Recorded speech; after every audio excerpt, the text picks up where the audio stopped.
Saya akan mengajak Anda untuk bergabung bersama dengan Prabu Revolusi dari Pengadilan Tipikor Jakarta untuk berbincang dengan salah satu inisiator Pansus Senturi, Muhammad Misbahkun. Prabu, silahkan. Ya, Rory, memang hari ini merupakan hari yang banyak ditunggu oleh banyak sekali pihak karena ini merupakan sidang perdana di mana Tipikor mengadakan gelar sidang yang perdana tentang skandal korupsi Bank Senturi yang telah merugikan negara hingga kurang lebih 7 triliun rupiah dengan terdakwa mantan Deputi Gubernur Bank Indonesia Budi Mulya. Nah, pada saat ini sudah bergabung bersama saya ada dua narasumber, yaitu Bang Akbar Faisal dan juga Bapak Muhammad Misbahkun yang kedua-duanya merupakan mantan inisiator dari Pansus Bank Senturi itu sendiri, begitu ya? Mantan anggota Pansus. Dan mantan anggota Pansus. Oke, ini saya pikir kita semua sepakat bahwa pada akhirnya Anda berdua menantikan hal ini dan juga banyak sekali masyarakat Indonesia menantikan hari ini, begitu. Hampir kurang lebih 4 tahun ya, sejak dikawal dari DPR dan kemudian sekarang dimulai sidang perdananya. Apa yang kira-kira Anda harapkan dari sidang perdana ini? Kami harus memulainya dulu dengan ucapan bahwa selamat ya, apresiasi kepada KPK yang setelah perjuangan panjang para pihak saling berantem, akhirnya kemudian tibalah kita pada hari perdana persidangan ini. Itu kami memberikan apresiasi kepada KPK. Yang kedua bahwa kami akan melihat, saya, Pak Misbahkun, teman-teman yang masih ada di DPR, teman-teman kami para inisiator dulu yang memulai kasus ini akan mengikuti secara seksama kata per kata, kalimat per kalimat apa yang termaktub di dalam dakwaan. Kami sempat membacanya sekilas. Ada banyak pertanyaan di situ. Membaca sekilas berarti memang Anda juga sudah melihat bahwa itu sudah ada bocorannya kemana-mana, begitu ya dakwaan ini? Saya tidak akan masuk ke situ, tetapi sempat melihat sedikit. Dan juga kan sudah diungkapkan di publik ya, oleh Pak Bambang Wijoyanto. Ada bocoran-bocoran itu silahkan saja. Tapi intinya adalah kami, ini kan hanya bentuk penerjemahan dari konsistensi kami mengawal kasus ini seperti janji saya kepada para pemilih saya. Nah, hari ini kami berharap kami akan mengikuti apa yang terjadi pada ruang sidang hari ini dalam dakwaan primer maupun subsidiarnya kayak apa, dan kita akan lihat apakah ternyata seperti temuan kami di DPR. Mohon maaf, kenapa sampai saya menggunakan kata DPR? Karena hari ini dakwaan ini karena mengikuti alur dari apa yang telah divonis oleh DPR dan kita serahkan kepada nanti Anda akan coba bandingkan. Ya, Pak Misbahkun. Ini adalah judgment day kalau saya mengatakan. 2010 tanggal 3 Maret Pansus Hak Angket Senturi memutuskan opsi C. Dan sekarang 6 Maret. Ini 4 tahun yang tidak bergeser dan Pansus dimulai di bulan Desember 2009. Dan satu hal, hari yang penting ini membuat pribadi saya mengatakan saya bergetar. Bergetarnya karena apa? Ini adalah sebuah upaya anak-anak muda yang baru masuk di parlemen pada saat itu. Bang Akbar Faisal baru pertama kali masuk parlemen, saya baru masuk parlemen, dan mempunyai sebuah inisiasi mengenai skandal yang sangat besar. Ingin memberikan sebuah penghormatan dan penghargaan kepada KPK yang sudah bisa membawa ini kepada ranah hukum dan sampai kepada masuk di pengadilan. Baik. Nah, sampai di pengadilan.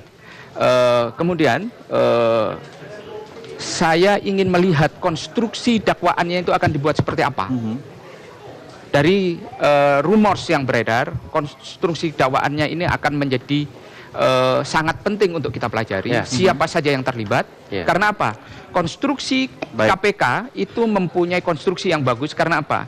Dia sudah pernah membaca audit investigasi 1, kemudian investigasi lanjutan dari audit, DPR sendiri Jadi kemudian dari audit perhitungan keuangan negara yang dilakukan oleh BPK, kemudian ada hasil hak angket Senturi. Jadi intinya beginilah, kira-kira begini intinya lah. Kami biarkan dulu Mas, kita sabar dulu, kita ikuti kata per kata, kalimat per kalimat. Sejujurnya kami sudah berdiskusi. Ada satu pertanyaan, kenapa begini? Tapi nggak apa-apa. Kita akan memulai dulu. Kita akan memulai dulu, akan melihat. Karena kita sudah melihat. Walaupun juga kita tidak menutupi bahwa ada rumor yang beredar itu ada 5-6 orang nama yang disebutkan juga begitu. Dalam sebuah dakwaan itu kan kita akan melihat konstruksinya seperti apa, lubangnya di mana, apa saja yang dijadikan dasar konstruksi itu, dan siapa saja yang akan dijerat. Karena sejujurnya gini loh Mas. kasus ini di kepala kami, di kepala saya, di kepala teman-teman ini masih hangat karena kami mengawal ini.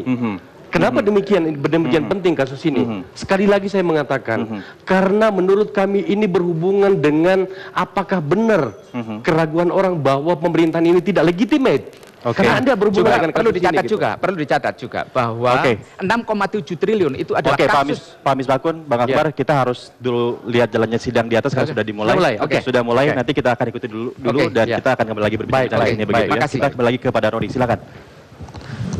Sudah ya. DPR dan Pendidikan serta bersama-sama dengan Robi Tantular dan Hermanus Hasan Muslim dalam pemberian fasilitas pendanaan jangka pendek EPJP kepada PT Bank Senturi terbuka dan bersama-sama pula dengan Mulyaman dan Maulana Sahadat selaku Deputi Gubernur Bidang 5 Kebijakan Perbankan Garing Stabilitas Sistem Keuangan dan selaku anggota Dewan Komisioner Lembaga Penjamin Simpanan LPS, Artadi Agus Sarwono selaku Deputi Gubernur Bidang 3 Kebijakan Moneter dan Ardayadi Metro Atmojo selaku Deputi Gubernur Bidang 8 Logistik, Keuangan, Penyelesaian Aset, Sekretariat dan KBI, serta Raden Pardede selaku Sekretaris Komite Stabilitas Sistem Keuangan KSSK dalam proses penetapan Bank Senturi terbuka sebagai bank gagal berdampak sistemik pada waktu-waktu antara bulan Juli 2008 sampai dengan bulan Juli 2009 atau setidak-tidaknya pada waktu-waktu yang masih dalam tahun 2008 dan tahun 2009 bertempat di kantor Bank Indonesia Jalan MH Tamrin nomor 2 Jakarta Pusat dan kantor Menteri Keuangan Jalan Lapangan Banting Timur nomor 2 4 Jakarta atau setidak-tidaknya suatu tempat yang masih termasuk dalam daerah hukum pengadilan tindak pidana korupsi pada pengadilan negeri Jakarta Pusat yang berwenang memeriksa dan mengadilinya telah melakukan atau turut serta melakukan beberapa perbuatan yang ada hubungan sedemikian rupa sehingga harus dipandang sebagai satu perbuatan berlanjut secara melawan hukum, yaitu secara bertentangan dengan Undang-Undang RI nomor 23 tahun 1999 tentang Bank Indonesia, Yungto Undang-Undang RI nomor 3 tahun 2004 tentang perubahan atau Undang-Undang RI nomor 23 tahun 1999 tentang Bank Indonesia, Yungto Peraturan Pemerintah Pengganti Undang-Undang nomor 2 tahun 2008 tentang perubahan kedua atas Undang-Undang nomor 23 tahun 1999 tentang Bank Indonesia, Yungto Undang-Undang RI nomor 6 tahun 2009 tentang penetapan Peraturan Pemerintah Pengganti Undang-Undang nomor 2 tahun 2008 tentang perubahan kedua atas Undang-Undang nomor 23 tahun 1999 tentang Bank Indonesia, menjadi undang-undang. Yungto Peraturan Bank Indonesia PBI nomor 10/6/PBI/2008 tanggal 30 Oktober 2008 tentang fasilitas pendanaan jangka pendek bagi bank umum sebagaimana telah berubah dengan Peraturan Bank Indonesia PBI nomor 10/30/PBI 2008 tanggal 14 November 2008 tentang perubahan atas Peraturan Bank Indonesia PBI nomor 10/26/PBI 2008 tanggal 30 Oktober 2008 tentang fasilitas pendanaan jangka pendek bagi bank umum. Yungto Peraturan Dewan Gubernur Bank Indonesia nomor 9/2/PDG/2007 tentang tata tertib dan tata cara pelaksanaan tugas dan wewenang Dewan Gubernur Bank Indonesia. Yungto Surat Edaran Bank Indonesia nomor 10/39/DPM tanggal 14 November 2008 tentang surat edaran kepada semua bank Indonesia perihal fasilitas pendanaan jangka pendek bagi bank umum dalam pemberian fasilitas pendanaan jangka pendek EPJP kepada PT Bank Senturi terbuka dan proses penetapan Bank Senturi terbuka sebagai bank gagal berdampak sistemik melakukan perbuatan memperkaya diri sendiri atau orang lain atau suatu korporasi, yaitu memperkaya terdakwa sebesar 1 miliar rupiah atas kurang-kurang yang sejumlah tersebut, memperkaya pemegang saham PT Bank Senturi terbuka yaitu Hersam Sarat Muhammad Basir Alwarat alias Hersam Alwarat saham pengendali dan Rapat Ali Rizki serta pihak-pihak terkait dengan Hersam Sarat Muhammad Basir Alwarat alias Hersam Alwarat alias Rapat Ali Rizki sebesar 3 triliun 115 miliar 890 juta rupiah atas kurang-kurangnya sejumlah tersebut, memperkaya Robetan Tular serta pihak-pihak terkait dengan Robetan Tular sebesar 2 triliun 753 miliar 590 juta rupiah atas kurang-kurangnya sejumlah tersebut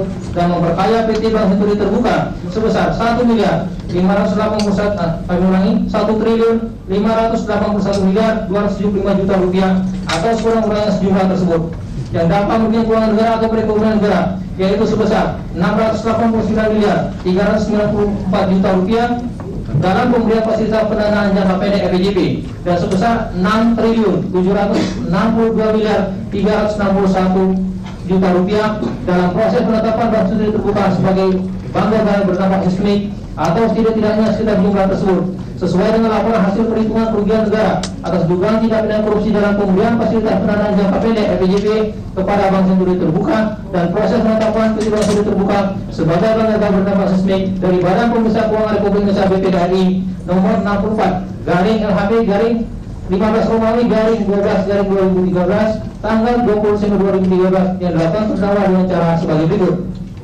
A. Pemberian fasilitas pendanaan jangka pendek (FPJP) berdasarkan hasil pemeriksaan on-site supervision yang dilakukan oleh Bank Indonesia pada tahun 2005, tahun 2006, tahun 2007, dan tahun 2008 terhadap Bank Senturi Terbuka ditemukan beberapa penyimpangan pada Bank Senturi Terbuka sebagai berikut. 1. Hasil pemeriksaan umum PT Bank Senturi Terbuka posisi pemeriksaan per 28 Februari 2005 yang diterbitkan oleh pemeriksa Bank Indonesia pada bulan September 2005 antara lain. 1. Pada posisi 28 Februari 2005, modal bank sebesar negatif 2 triliun 944 juta, 2 triliun 944 miliar 958 juta rupiah dengan capital adequacy ratio atau CAR sebesar negatif 132,58%. Modal bank menjadi sangat buruk atau negatif, terutama karena bank menderita kerugian yang sangat besar akibat adanya koreksi terhadap laba rugi bank, antara lain adanya koreksi pencatatan pembukuan US Treasury Zero Coupon Medium Term Notes Rabobank Republic of Indonesia ROI 1 Republic of Indonesia ROI dan rupa-rupa aktiva, serta adanya kekurangan pembentukan penyisian penghapusan aktiva positif PPAP atas kredit non-performing loan NPL dan surat-surat berharga SSB valuta asing atau falas berkualitas rendah, tidak memiliki rating dan berbunga rendah yang dinilai macet. 2. Posisi devisa neto atau PDN keseluruhan telah melanggar ketentuan maksimum 20% yaitu mencapai 546,49% untuk posisi devisa neto atau PDN neraca dan 432,62% untuk posisi devisa neto atau PDN keseluruhan. Hal tersebut terjadi karena dana valuta asing atau falas dan sebagian besar dana rupiah ditanamkan dalam surat berharga SB falas diantaranya berupa sertifikat deposit CD dan kredit linked yang berisiko tinggi. 3. Terdapat pelanggaran dan pelapor batas minimum pemberian kredit atau BMPK atau surat-surat berharga SSB valuta asing atau falas masing-masing sebesar 713,31%. Bank mengalami negatif spread terutama disebabkan adanya penanaman dana yang cukup besar dalam surat-surat berharga SSB dengan kualitas rendah atau private placement dan tidak memiliki notes rating dan yield yang itu lebih rendah 1,030% sampai dengan 6,53%. Sedangkan di sisi pasifah didominasi dana pihak ketiga atau DPK yang cukup sensitif terhadap perubahan suku bunga berjangka waktu 1 bulan atau kurang dari 1 bulan dan cost of fund bank mencapai 15%. Terdapat pengumpulan dana masyarakat melalui penjualan investasi dana tetap yang tidak terdaftar di pasar modal oleh PT Antaboga Delta Sekuritas Indonesia atau PDADI, dan PDADI adalah pemegang saham PT Bank Senturi Terbuka dengan kepemilikan sebesar 7,96% dari modal saham di store. 2. Berdasarkan laporan hasil pemeriksaan pada posisi 31 Maret 2006 yang terbit pada bulan September 2006 ditemukan permasalahan diantaranya. 1. Surat-surat berharga valuta asing atau falas berkualitas rendah masih golongan lancar karena diselesaikan dengan skema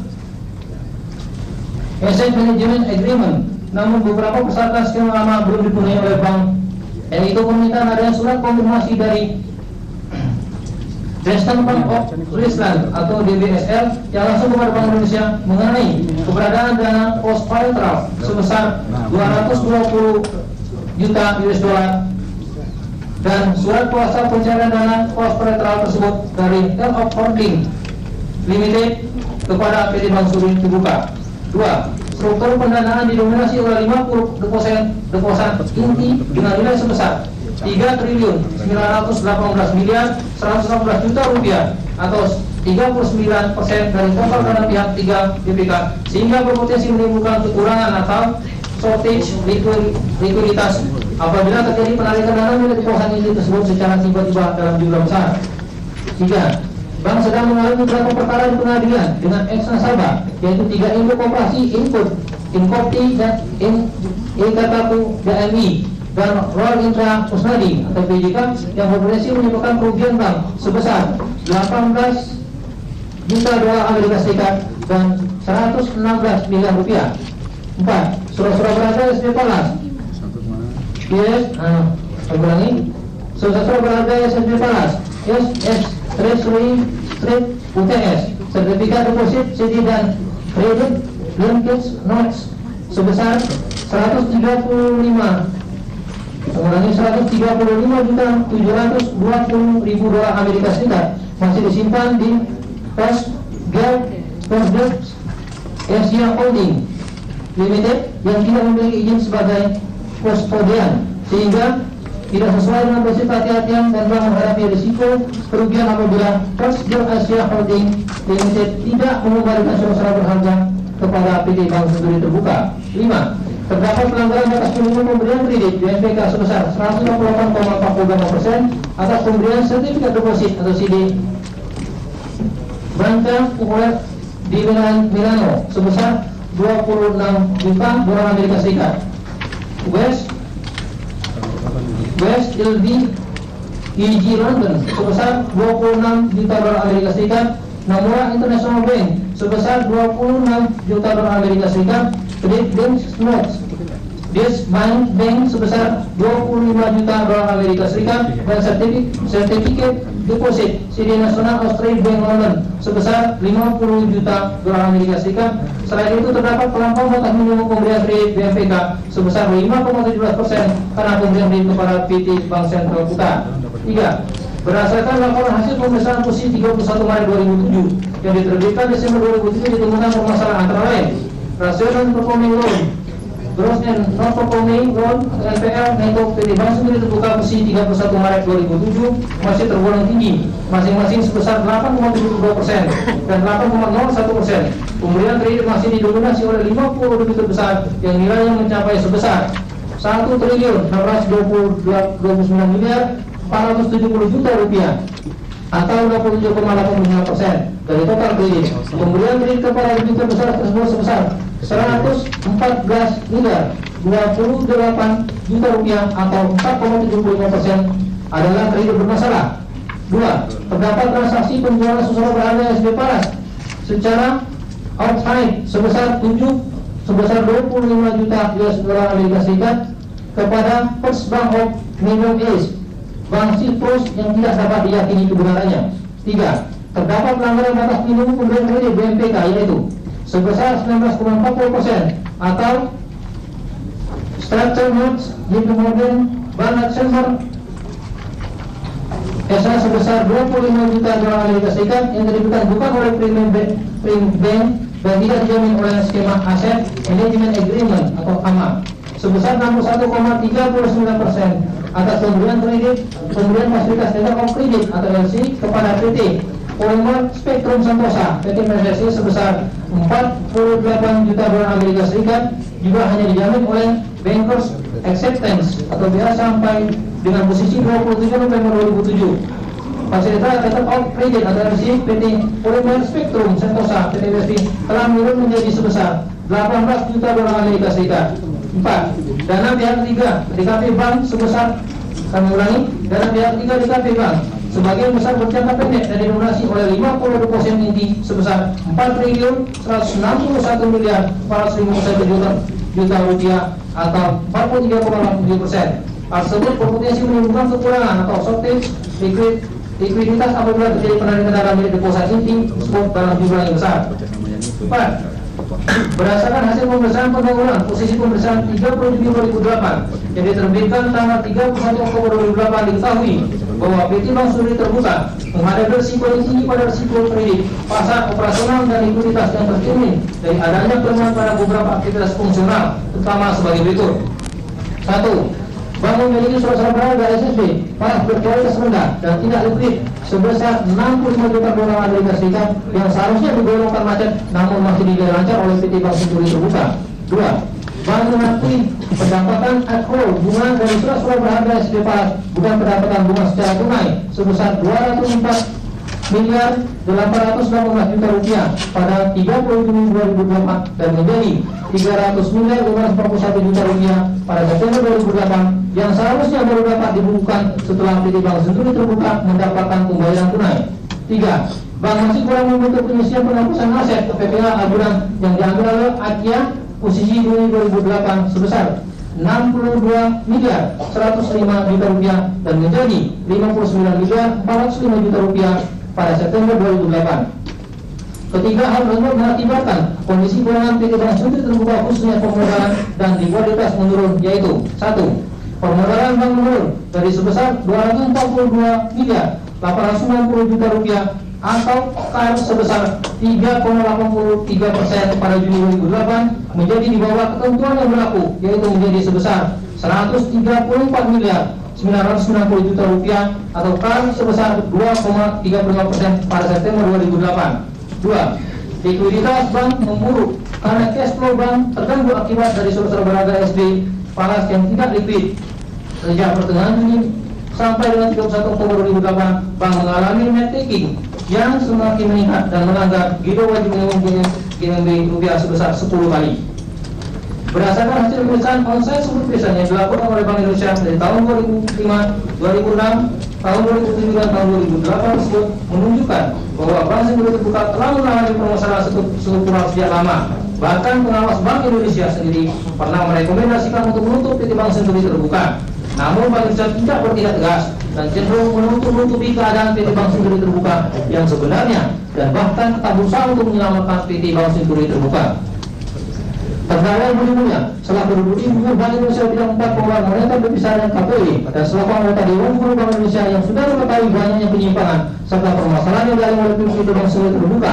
Namun pada sekitar akhir bulan Juli 2008 menemui robetan tular di kantor PT Bank Senturi, di kantor PT Senturi Mega Invest Indo PT CMI di Gedung Sentral Senayan 2 lantai 21 Jalan Asia Afrika nomor 8 Senayan Jakarta Selatan dan bertemu dengan robetan tular sebagai salah satu pemegang saham PT Bank Senturi terbuka yang kemudian pada tanggal 11 Agustus 2008 terdakwa menerima satu lembar bulat giro PT Bank Senturi terbuka nomor 16. Pemirsa, kami akan melanjutkan dakwaan dari JPU terhadap terdakwa Budi Mulya. Namun di saat yang bersamaan untuk Anda ketahui bahwa saat ini juga sedang digelar sidang perdana untuk terdakwa Tubagus Hairiwardana dalam kasus dugaan suap terhadap Ketua Mahkamah Konstitusi Akil Mukhtar. Nanti kita akan bergabung bersama rekan kami Francisca Renata untuk melaporkan perkembangan terbaru dari Pengadilan Tipikor. Untuk sementara kami akan break lebih dahulu, kami akan segera kembali.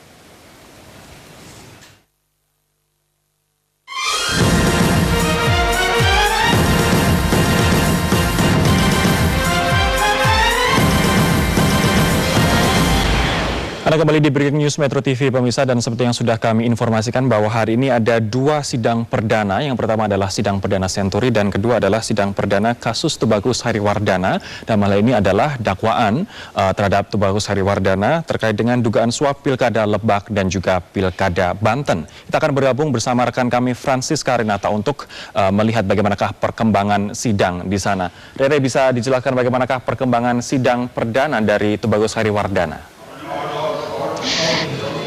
Ya Rory, saat ini sidang masih terus berlangsung. Sidang baru dimulai sekitar pukul 9.30 tadi dan sidang hari ini adalah terkait dengan pembacaan dakwaan terhadap Tubagus Hairiwardana yang juga merupakan adik kandung dari Gubernur Banten nonaktif Ratu Atut Khosia.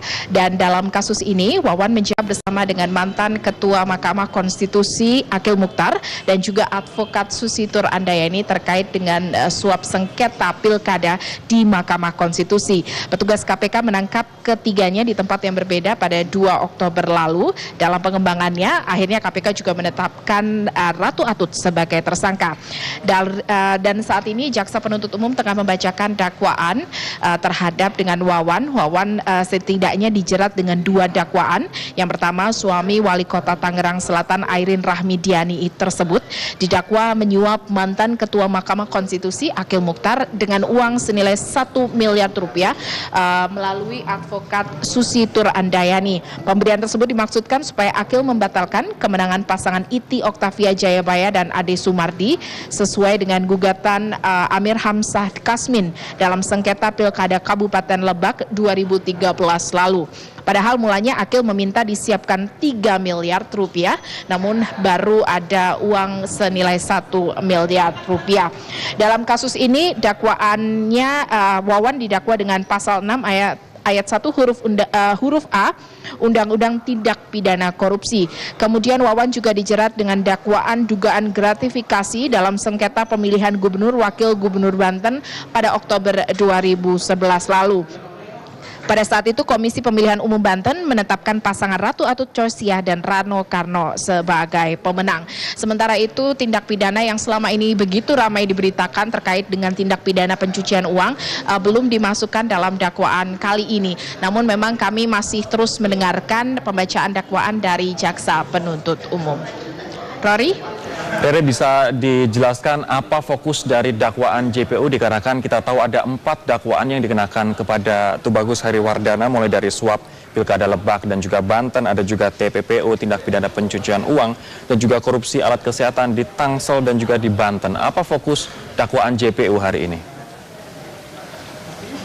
Nah, sebenarnya yang ada beberapa dakwaan yang memang dikenakan kepada Wawan, namun menurut informasi yang kami terima dalam sidang kali ini hanya ada 2 dakwaan, yaitu terkait dengan gratifikasi pada saat pemilihan Gubernur Banten. Sementara itu juga yang paling utama adalah terkait dengan penyuapan kepada mantan Ketua Mahkamah Konstitusi Akil Mukhtar. Dari semenjak tadi pembacaan dakwaan oleh jaksa penuntut umum memang sudah dijelaskan kronologis. Kemudian dari kronologis awal pertemuan antara Susi Turandayani dengan Tubagus Hariwardana dan juga Akil Mukhtar, kemudian juga dijelaskan terkait dengan suap dan pemberian uang senilai 1 miliar rupiah tersebut. Rory? Baik, Francisca Renata, terima kasih. Mohon ditahan di situ, nanti kami akan terus mengupdate perkembangan dari sana. Namun sebelumnya kami akan mengajak Anda untuk menyimak persidangan atau sidang perdana dari Tubagus Hariwardana. Rupiah dan kewajiban kepada bank lain, terutama disebabkan terjadinya pengalihan nasabah dalam jumlah besar secara terus-menerus. 2. Bank digolongkan insolven karena berdasarkan hasil pemeriksaan yang masih berlangsung untuk posisi September 2008 sebesar 2,02%. 3. Pemberian EPJP kepada Bank Senturi hanya dapat membantu materi permasalahan Bank untuk sementara waktu. Sedangkan apabila permasalahan struktural tidak segera diselesaikan, maka Bank Senturi terbuka akan cepat kembali mengalami kesulitan likuiditas. Dari pertimbangan atas, kemudian setelah BPJP bersimpulan bahwa PT Bank Senturi terbuka tidak memenuhi syarat untuk memperoleh EPJP berdasarkan PBI nomor 10/26/PBI 2008 tanggal 30 Oktober 2008 tentang fasilitas pendanaan jangka pendek bank umum. Karena bank tergolong insolven dan berdasarkan pemeriksaan sedang berlangsung, capital adequacy ratio atau KAP di Bank Senturi terbuka hanya sebesar positif 2,02%.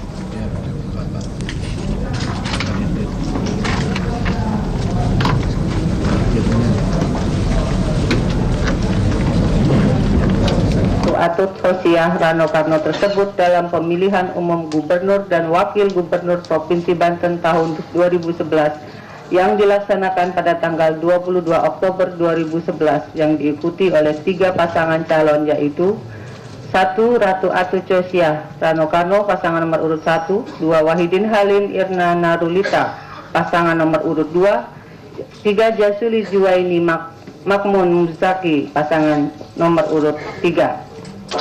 Sesuai keputusan KPU Provinsi Banten nomor 055-KPTS-KPU-Prop/015-tahun 2011 tentang penetapan rekapitulasi hasil penghitungan perolehan suara tingkat Komisi Pemilihan Umum Provinsi Banten pada pemilihan umum gubernur dan wakil gubernur Banten tahun 2011 tanggal 30 Oktober 2011 beserta berita acara rekapitulasi hasil perhitungan suara pemilihan umum gubernur dan wakil gubernur Banten tanggal 30 Oktober 2011 dan keputusan KPU nomor 056-KPU-Prop/015 tahun 2011 tanggal 30 Oktober 2011.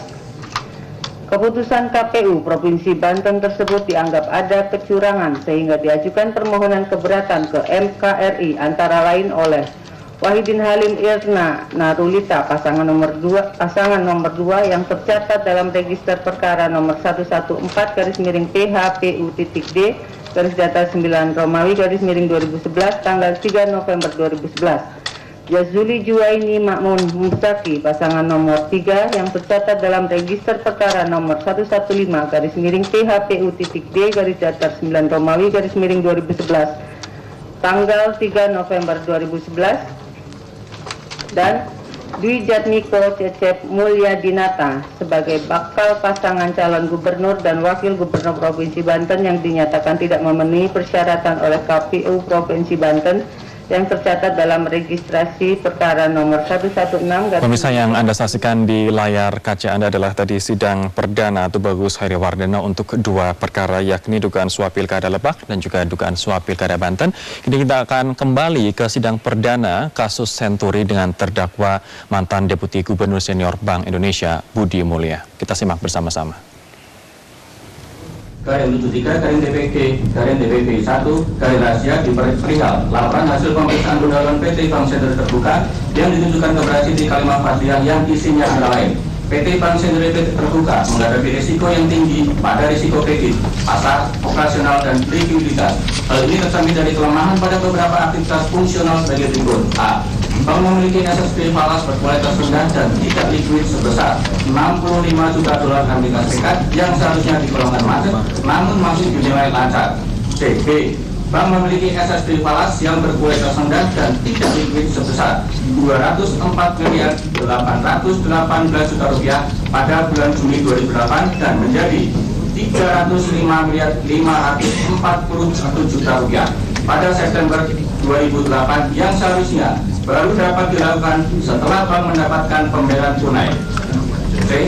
Bank masih kurang membentuk penyisian penghapusan aset atau dalam kurung PPA tabungan yang diambil alih dalam kurung AYPA posisi Juni 2008 sebesar 62.105 juta rupiah dan menjadi 59.405 juta rupiah pada posisi September 2008. Hal tersebut mengakibatkan kondisi keuangan bank, khususnya permodalan dan likuiditas menurun, yaitu A.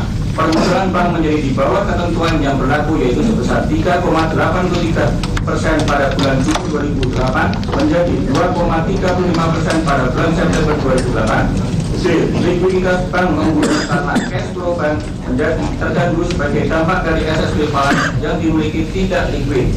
Sejak pertengahan bulan Juli 2008 sampai dengan Oktober 2008, bank mengalami net taking yang semakin meningkat dan melanggar BWM rupiah sebanyak 10 kali.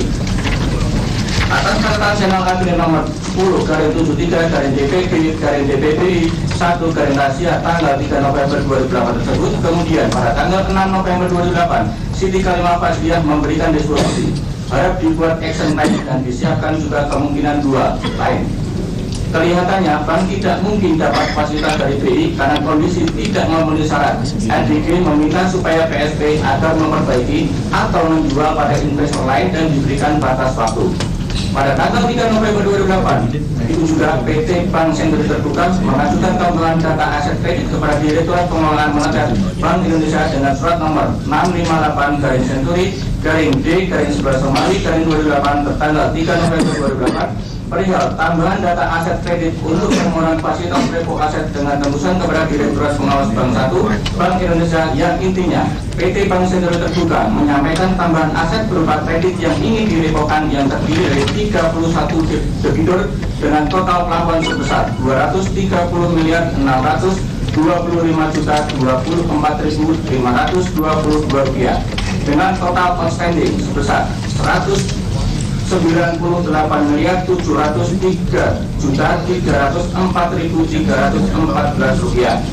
Selanjutnya, pada tanggal 3 November 2008, channel kabinet kembali membuat catatan nomor 10 garing 74 garing DPG garing DPG 1 garing rahasia perihal permohonan fasilitas pendanaan jangka pendek PT Bank Senturi terbuka yang diajukan kepada Siti Kalimah Fadliah yang pada pokoknya 1. Kondisi likuiditas bank masih menurun dan berpotensi terus menurun mengingat adanya rencana nasabah untuk menarik dana dari Bank Senturi untuk memenuhi kebutuhan likuiditas dan rasio giro wajib minimum rasio giro wajib minimum GWM harian bank masih melakukan tagging pada dana dari bank lain dengan jumlah yang signifikan menjadi sebesar 413 miliar rupiah pada tanggal 31 Oktober 2008. Sejak pertengahan bulan Oktober 2008, bank mengalami kesulitan memperoleh pinjaman dari bank lain sehingga melanggar giro wajib minimum rupiah sebanyak 10 kali pada bulan Oktober 2008.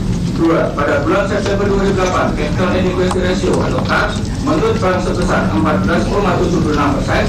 Namun berdasarkan pemeriksaan yang masih berlangsung terdapat aset spekulasi yang berkualitas rendah sebesar 65 juta dolar Amerika Serikat eksklusif bunga SSB Falas yang ditagihkan kepada First Gulf Asia Holding Limited FGAH sebesar 300 miliar rupiah dan PPA AYDA yang belum dibentuk sebesar 59 miliar rupiah, maka capital adequacy ratio CAR bank menjadi 2,35%. Berdasarkan uraian tersebut di atas, dapat disimpulkan bahwa PT Bank Senturi Terbuka tidak memenuhi persyaratan untuk memperoleh FPJP karena telah mengalami insolvensi CAR posisi September 2008 hanya sebesar 2,35%. Sebagaimana diatur dalam PBI nomor 10/26/PBI/2008 tanggal 30 Oktober 2008 bahwa bank yang dapat mengajukan permohonan FPJP wajib memiliki CAR paling kurang 8%. Sehubungan dengan hal tersebut, Zainal Abidin mengusulkan 1. Apabila bank akan dipertimbangkan untuk memperoleh FPJP maka diperlukan keputusan RDG sesuai kewenangan. 2. Mengundang PSP Saudara Hirsam Alwarat serta pemegang saham Saudara Rapat Ali Rizki dan Robert Tanruat untuk membahas pemenuhan komitmen tanggal 15 Oktober 2008. Atas catatan Zainal Abidin nomor 10/74/DPG/DPP 1/rahasia tanggal 3 November 2008 tersebut, kemudian Siti Kalimah Fasiah membuat disposisi. Untuk angka 2 silahkan dilakukan. Untuk angka 1 kita lihat ketentuan akhirnya seperti apa.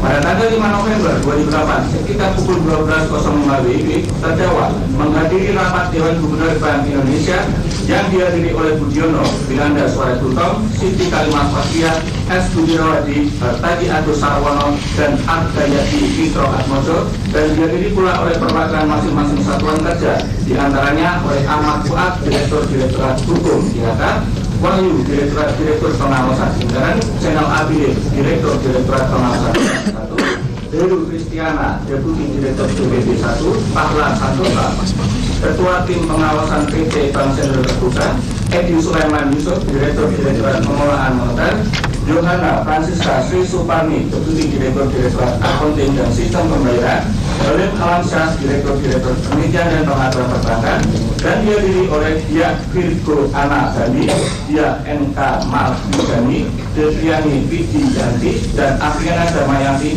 dari Direktorat Perencanaan Strategis dan Lingkungan Masyarakat yang membahas tindak lanjut usulan dari Direktorat Pengawasan Bank 1 untuk menempatkan PT Bank Senturi Terbuka sebagai bank dalam pengawasan khusus. Pada saat RDGPI tersebut, Zainal Abidin memaparkan mengenai usulan permohonan penempatan PT Bank Senturi Terbuka sebagai bank yang ditempatkan dalam pengawasan khusus atau special surveillance. Dalam rapat Dewan Gubernur Bank Indonesia RDGPI tersebut juga dibahas mengenai latar belakang dan permasalahan bank pada PT Bank Senturi Terbuka yang dituangkan dalam ringkasan eksekutif RDGPI, yaitu A.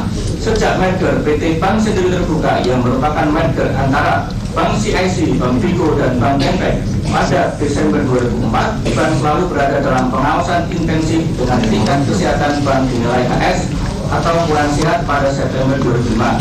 B. Sebagai tindak lanjut merger, bank diminta membuat action plan untuk menyelesaikan aktiva bermasalah dengan menimbun aset yang berkualitas rendah dan atau memberikan return rendah sebesar 203 juta dolar Amerika Serikat dengan secara tunai.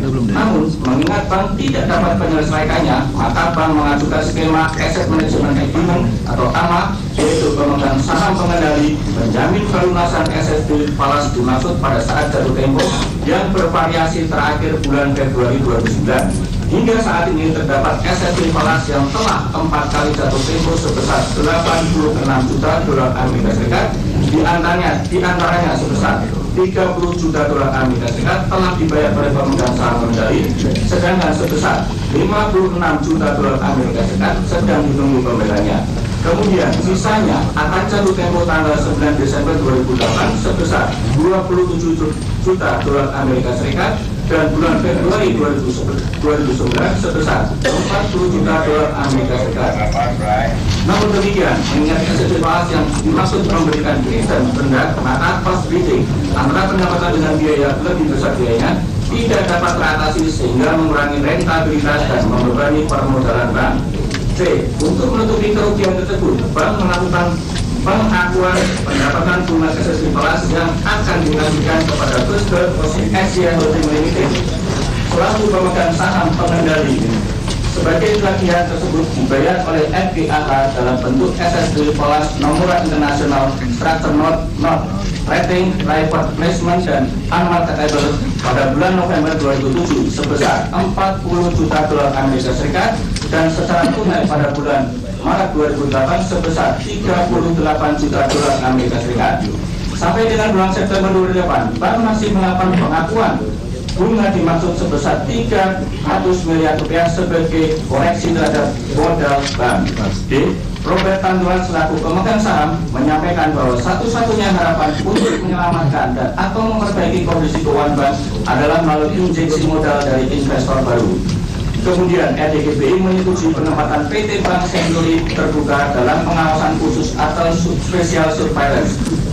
Pada tanggal 6 November 2008, bertempat di kantor Bank Indonesia dilakukan pertemuan yang dihadiri diantaranya oleh Zainal Abidin, Heru Kristiana, Pahla Santoso, Hizbullah, Galuh Andri Widorini, dan Purwanto Sumatro sebagai perwakilan dari Bank Indonesia, dan dihadiri pula diantaranya oleh Robert Tanduan, Hermanus Hasan Muslim, dan Hamidi sebagai perwakilan dari PT Bank Century Terbuka dengan tujuan menyampaikan surat nomor 10/DPG/DPP1/rahasia tanggal 6 November 2008 mengenai penempatan PT Bank Century Terbuka dalam pengawasan khusus atau special surveillance terhitung sejak 6 November 2008 dan memberitahukan mengenai permintaan rencana perbaikan likuiditas dan tindakan perbaikan dan komitmen dari pemegang saham dan pengurus PT Bank Century Terbuka.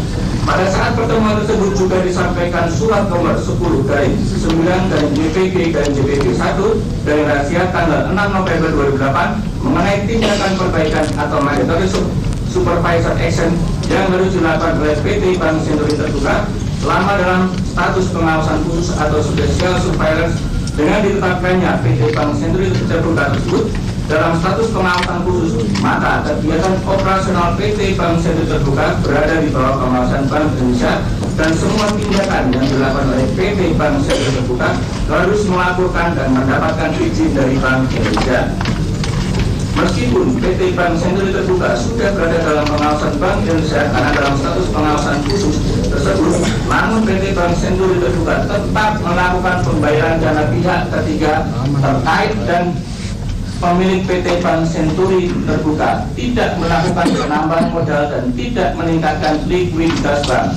Setelah PT Bank Century Terbuka ditetapkan sebagai bank dalam status pengawasan khusus, kemudian Bank Indonesia menempatkan pengawasan bank di kantor pusat PT Bank Century Terbuka di Jakarta, diantaranya yaitu Hizbullah dan Khairullah untuk melakukan pemeriksaan dan pemantauan terhadap likuiditas serta action plan bank PT Bank Century Terbuka.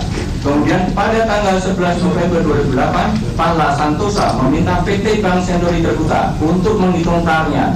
Namun permintaan TAR tersebut baru dipenuhi oleh Direksi PT Bank Century Terbuka pada tanggal 19 November 2008 dengan posisi keuangan per 31 Oktober 2008 negatif 3,53%. Pada tanggal 12 November 2008, terdakwa menghadiri rapat Dewan Gubernur Bank Indonesia yang dihadiri oleh Budiono, Winanda Swaraduto, Siti Kalimah Fasria, S. Budirawati, Hartadi Agus Sarwono, dan Pemirsa, ada beberapa hal menarik yang disampaikan oleh Jaksa Penuntut Umum dalam dakwaan untuk Budi Mulya, diantaranya bahwa Bank Century tidak layak mendapatkan fasilitas pendanaan jangka pendek atau FPJP dikarenakan KAR-nya tidak memenuhi syarat.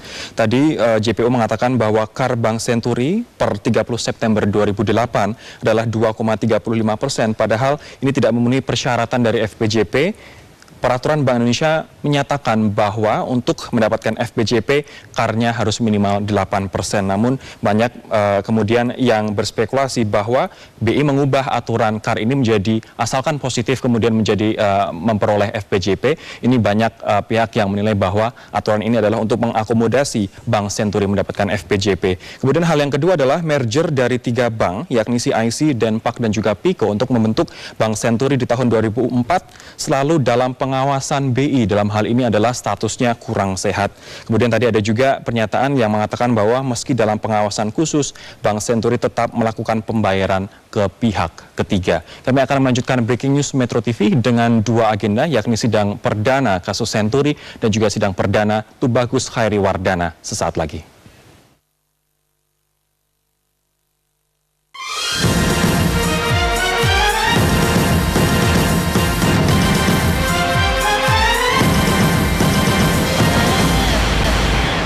Pemirsa, kita akan bergabung kembali ke sidang perdana kasus Senturi dengan terdakwa Budi Mulya.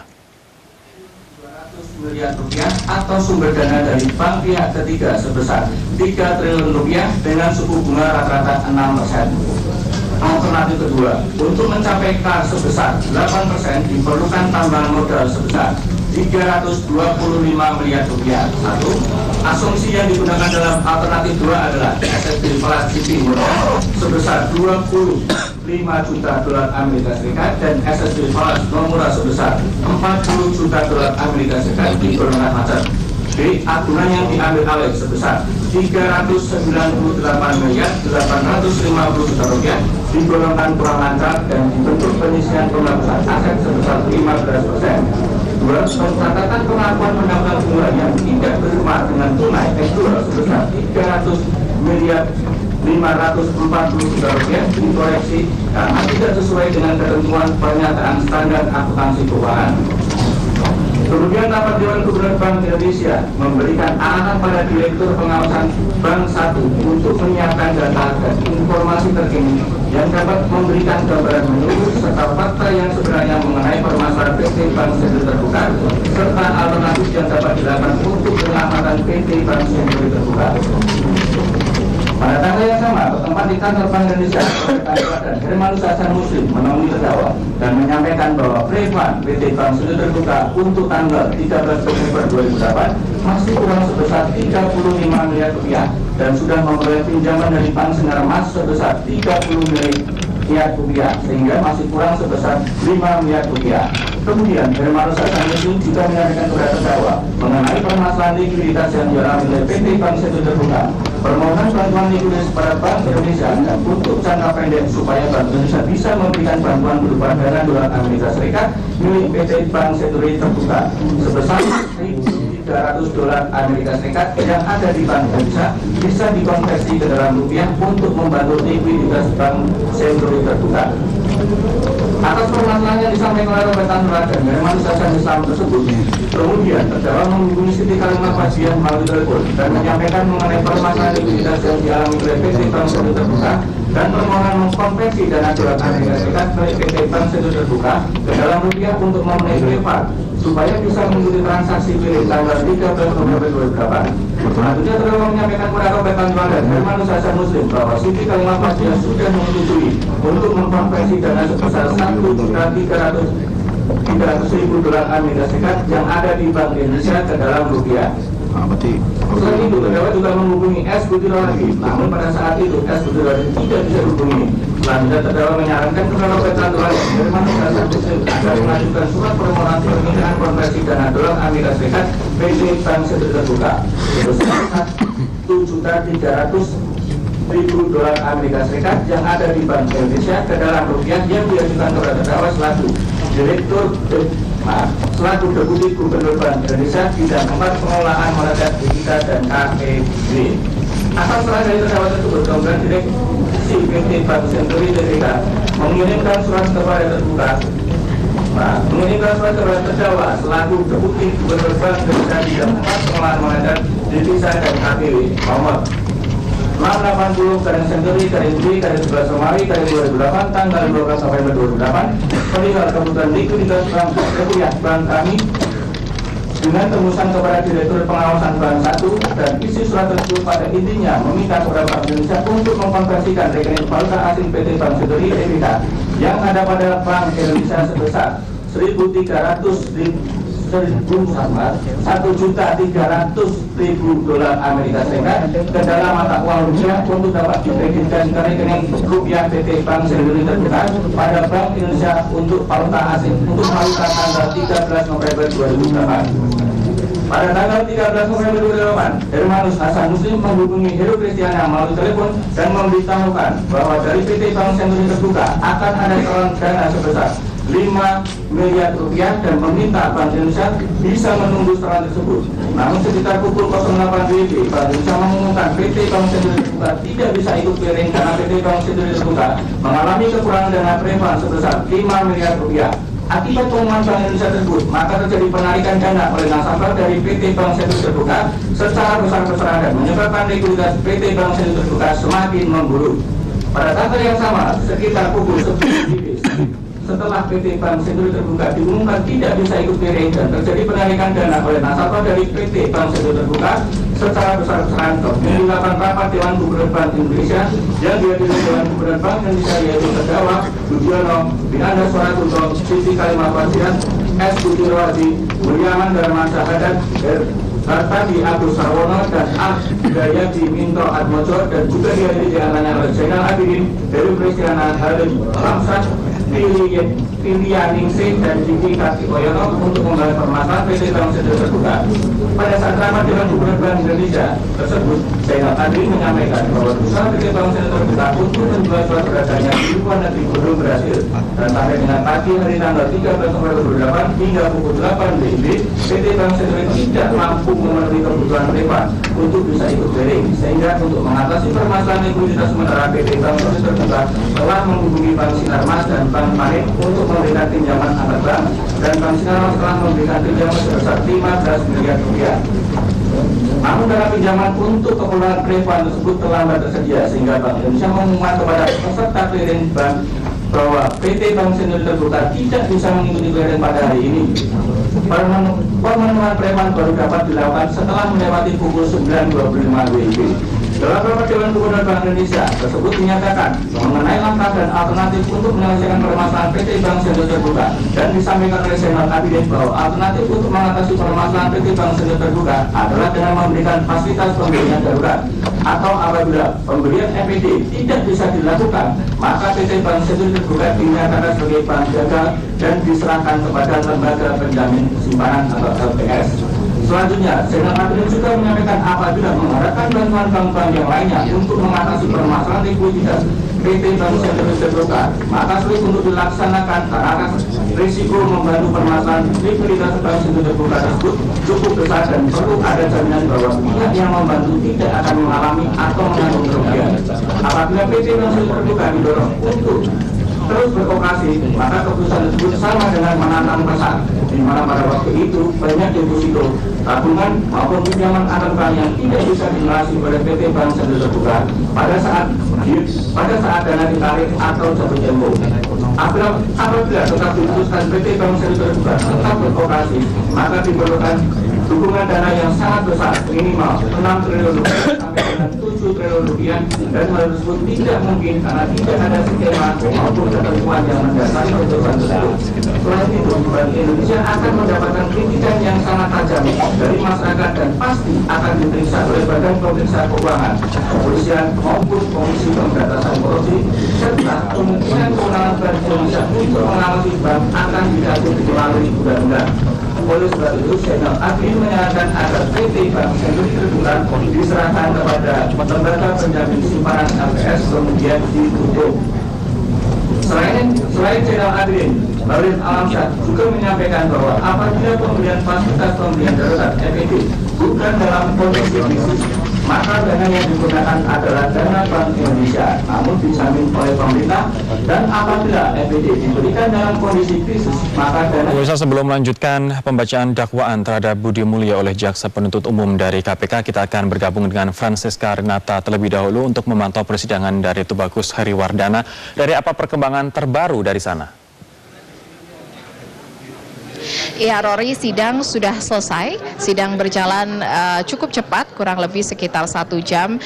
Jaksa penuntut umum membacakan dakwaan terhadap Tubagus Khairi Wardana atau yang biasa dipanggil Wawan. Dan memang dalam pembacaan dakwaan kali ini ada 2 dakwaan yang didakwakan kepada Tubagus Khairi Wardana. Yang pertama adalah bahwa suami Wali Kota Tangerang Selatan Airin Rahmidiani tersebut didakwa menyuap mantan Ketua Mahkamah Konstitusi Akil Mukhtar dengan uang senilai 1 miliar rupiah yang diberikan melalui advokat Susi Tur Andayani. Pemberian tersebut dimaksudkan supaya Akil membatalkan kemenangan pasangan Iti Oktavia Jayabaya dan Ade Sumardi sesuai dengan gugatan Amir Hamzah dan Kasmin dalam sengketa Pilkada Kabupaten Lebak 2013. Dan untuk perkara ini Wawan didakwa dengan pasal 6 ayat 1 Undang-Undang Tindak Pidana Korupsi. Kemudian ada dakwaan yang kedua yaitu terkait dengan gratifikasi dalam sengketa pemilihan gubernur wakil gubernur Banten pada Oktober 2011. Sementara itu 2 dakwaan yang juga dikenakan kepada Wawan lainnya yaitu terkait dengan tindak pidana pencucian uang dan juga kasus dari Alkes Banten belum dimasukkan dalam dakwaan pada hari ini. Pembacaan dakwaan ini berlangsung singkat, hanya berlangsung selama kurang lebih 1 jam dan rencananya sidang akan dilanjutkan pekan depan untuk memberikan waktu kepada Wawan agar kesehatannya kembali pulih dan juga agar tim kuasa hukum dari Tubagus Khairi Wardana bisa berkoordinasi dengan Wawan untuk menentukan keberatan atau eksepsi. Sidang akan dilanjutkan pada hari Kamis pukul 9 pagi. Dan tadi memang dalam sidang juga sempat dihadiri oleh istri dari Wawan yang juga adalah Wali Kota Tangsel, Airin Rahmidiani. Rory? Baik, Rere, apakah sudah ada informasi dari kuasa hukum Wawan yang mengatakan bahwa mereka siap untuk mengajukan eksepsi atau langsung nanti mungkin keputusan selah dari majelis hakim? Ya, mereka pasti akan mengajukan eksepsi dan tadi sudah dinyatakan mereka meminta waktu kurang lebih sekitar 1 minggu. Tadinya hakim meminta waktu sekitar kurang lebih 3 hari untuk bisa disidang pada hari Senin mendatang. Namun pertimbangan kesehatan dari Wawan yang memang baru keluar dari rumah sakit setelah dirawat karena dugaan mengidap demam berdarah menimbulkan kurangnya koordinasi antara kuasa hukum dengan Wawan sehingga mereka meminta tambahan waktu lagi dan itu sebabnya sidang akan kembali dilanjutkan pada hari Kamis pukul 9 pagi. Rory? Siska Arinata, terima kasih atas laporannya dari Pengadilan Tipikor Jakarta melaporkan terkait dengan sidang perdana Tubagus Khairi Wardana. Pemirsa, kami akan melanjutkan breaking news Metro TV dengan sidang perdana kasus Senturi sesaat lagi.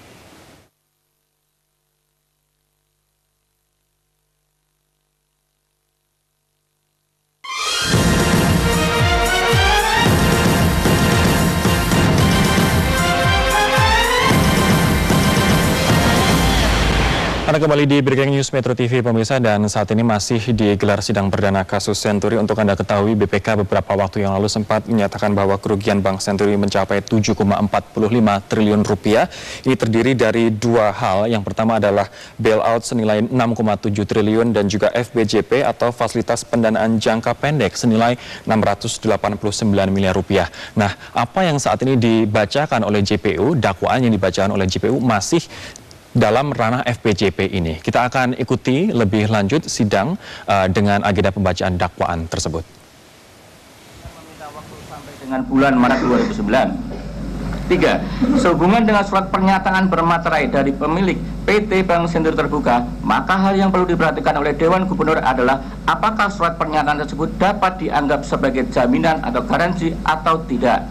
Kemudian menjelang akhir sesi laporan dari Direktorat Pengawasan Bank 1 tersebut, Dewan Gubernur Bank Indonesia menanyakan kepada Direktorat Penelitian dan Pengaturan Perbankan mengenai perkembangan perubahan PBI nomor 10/26/PBI/2008 tentang fasilitas pendanaan jangka pendek bagi Bank Umum tanggal 30 Oktober 2008. Dan pada saat itu Halim Alamsyah menyampaikan bahwa perubahan PBI tentang fasilitas pendanaan jangka pendek masih belum selesai. Kemudian pada saat itu juga Dewan Gubernur Bank Indonesia meminta dilakukan pembahasan mengenai perubahan PBI nomor 10/26/PBI/2008 tentang fasilitas pendanaan jangka pendek bagi Bank Umum.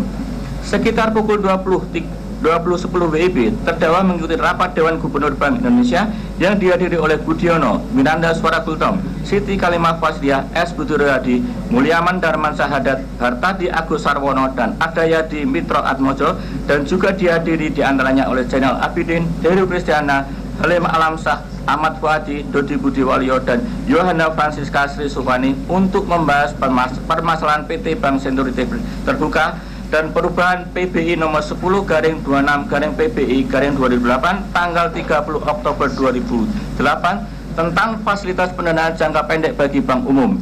Dalam RDGBI tersebut, Halim Alamsyah menyampaikan hal-hal sebagai berikut. Karena permintaan pembahasan perubahan PBI nomor 10/26/PBI/2008 tanggal 30 Oktober 2008 dilakukan secara mendadak, maka Direktorat Penelitian dan Pengaturan Perbankan tidak menyiapkan bahan untuk membahas perubahan PBI tersebut. Supaya tidak melakukan perubahan terhadap PBI nomor 10/26/PBI/2008 tanggal 30 Oktober 2008, melainkan ditetapkan mengenai kriteria dan persyaratan lain yang berbeda dari isi ketentuan pasal 2, 3, dan 4 PBI nomor 10/26/PBI/2008 jika dalam kondisi mendesak dan berpotensi membahayakan kestabilan sistem dan perekonomian nasional. Sebelum melakukan perubahan KAR dalam memperoleh FPJP dan merubah PBI nomor 10/26/PBI/2008 tanggal 30 Oktober 2008, lebih baik meningkatkan pemantauan atau surveillance terlebih dahulu atas kondisi industri perbankan. Dilanjutkan rekan kami. Kami lanjutkan yang mulia. Menanggapi pendapat dari Halim Alamsyah, pada saat itu Miranda Suara Gultom, Siti Kalimah Fajriah, dan S. Budi Rohadi menyatakan tidak sependapat dan meminta untuk menurunkan persyaratan KAR sebesar 8%, mengubah persyaratan kredit lancar 12 bulan, dan persyaratan-persyaratan yang memberatkan dibuang semua. Selain itu juga, Siti Kalimah Fajriah mengatakan agar persyaratan KAR cukup menjadi positif saja, tidak usah disebutkan berapa, dan mengubah persyaratan kredit termasuk membuang persyaratan jaminan 110% dan persyaratan kredit tidak perlu macam-macam. Kemudian Halim Alamsyah mengingatkan lagi kepada Dewan Gubernur Bank Indonesia agar perubahan persyaratan KAR sebesar 8% tersebut perlu dipikirkan konsekuensinya. Apakah tidak bertentangan dengan PBI yang lainnya yang menggunakan KAR sebesar 8%? Dan dijawab oleh Siti Kalimah Fajriah bahwa kalau PBI lain biar saja. Oleh karena dalam RDGBI tersebut, Direktorat Pengawasan Bank 1 tidak mengusulkan pemberian EPJP kepada PT Bank Senturi Terbuka. Maka pada saat itu S. Budi Rohadi mengatakan bahwa kewenangan dan hak suara Direktur DPB 1 dinyatakan diambil alih oleh RDGBI dan Direktur DPB 1 tidak mempunyai hak suara. Selanjutnya S. Budi Rohadi mengusulkan usul kepada Forum Dewan Gubernur Bank Indonesia supaya PT Bank Senturi Terbuka disetujui untuk diberikan EPJP. Atas pernyataan dan usulan dari S. Budi Rohadi tersebut, terdakwa dan seluruh anggota Dewan Gubernur Bank Indonesia lainnya, yaitu Budiono, Miranda Suara Gultom, Siti Kalimah Fajriah, Mulyaman Darman Sahadat, Hartadi Agus Sarwono, dan Ardayadi Mitro Atmojo menyetujuinya. Kemudian RDGBI memutuskan perubahan PBI nomor 10/26/PBI/2008 tanggal 30 Oktober 2008 tentang fasilitas pendanaan jangka pendek bagi bank umum. Perubahan EPJP tersebut diantaranya: A. Bank yang dapat diberikan EPJP harus memiliki rasio kewajiban penyediaan modal minimum atau kapital adekuasi rasio minimum positif. B. Aset kredit yang dapat dijadikan agunan EPJP diantaranya memenuhi syarat bahwa kolektibilitasnya lancar selama 3 bulan terakhir. C. Perubahan PBI nomor 10/26/PBI/2008 tentang fasilitas pendanaan jangka pendek bagi bank umum berlaku sejak tanggal 14 November 2008.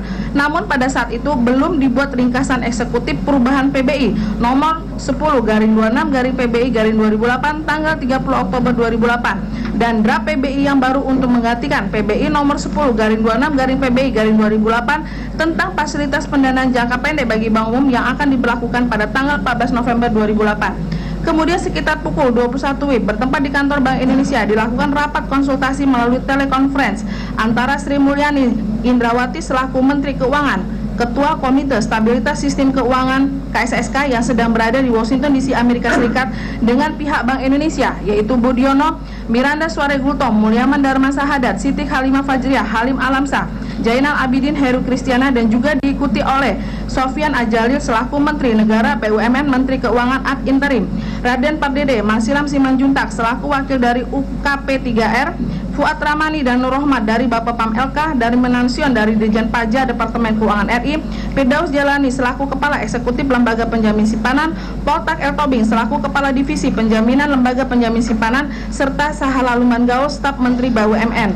Pada saat telekonferensi tersebut, pihak Bank Indonesia menyampaikan bahwa PT Bank Senturi Terbuka tidak bisa mengikuti clearing karena giro wajib minimum tidak cukup. Posisi KAD PT Bank Senturi Terbuka terhitung tanggal 30 September 2008 positif 2,35%.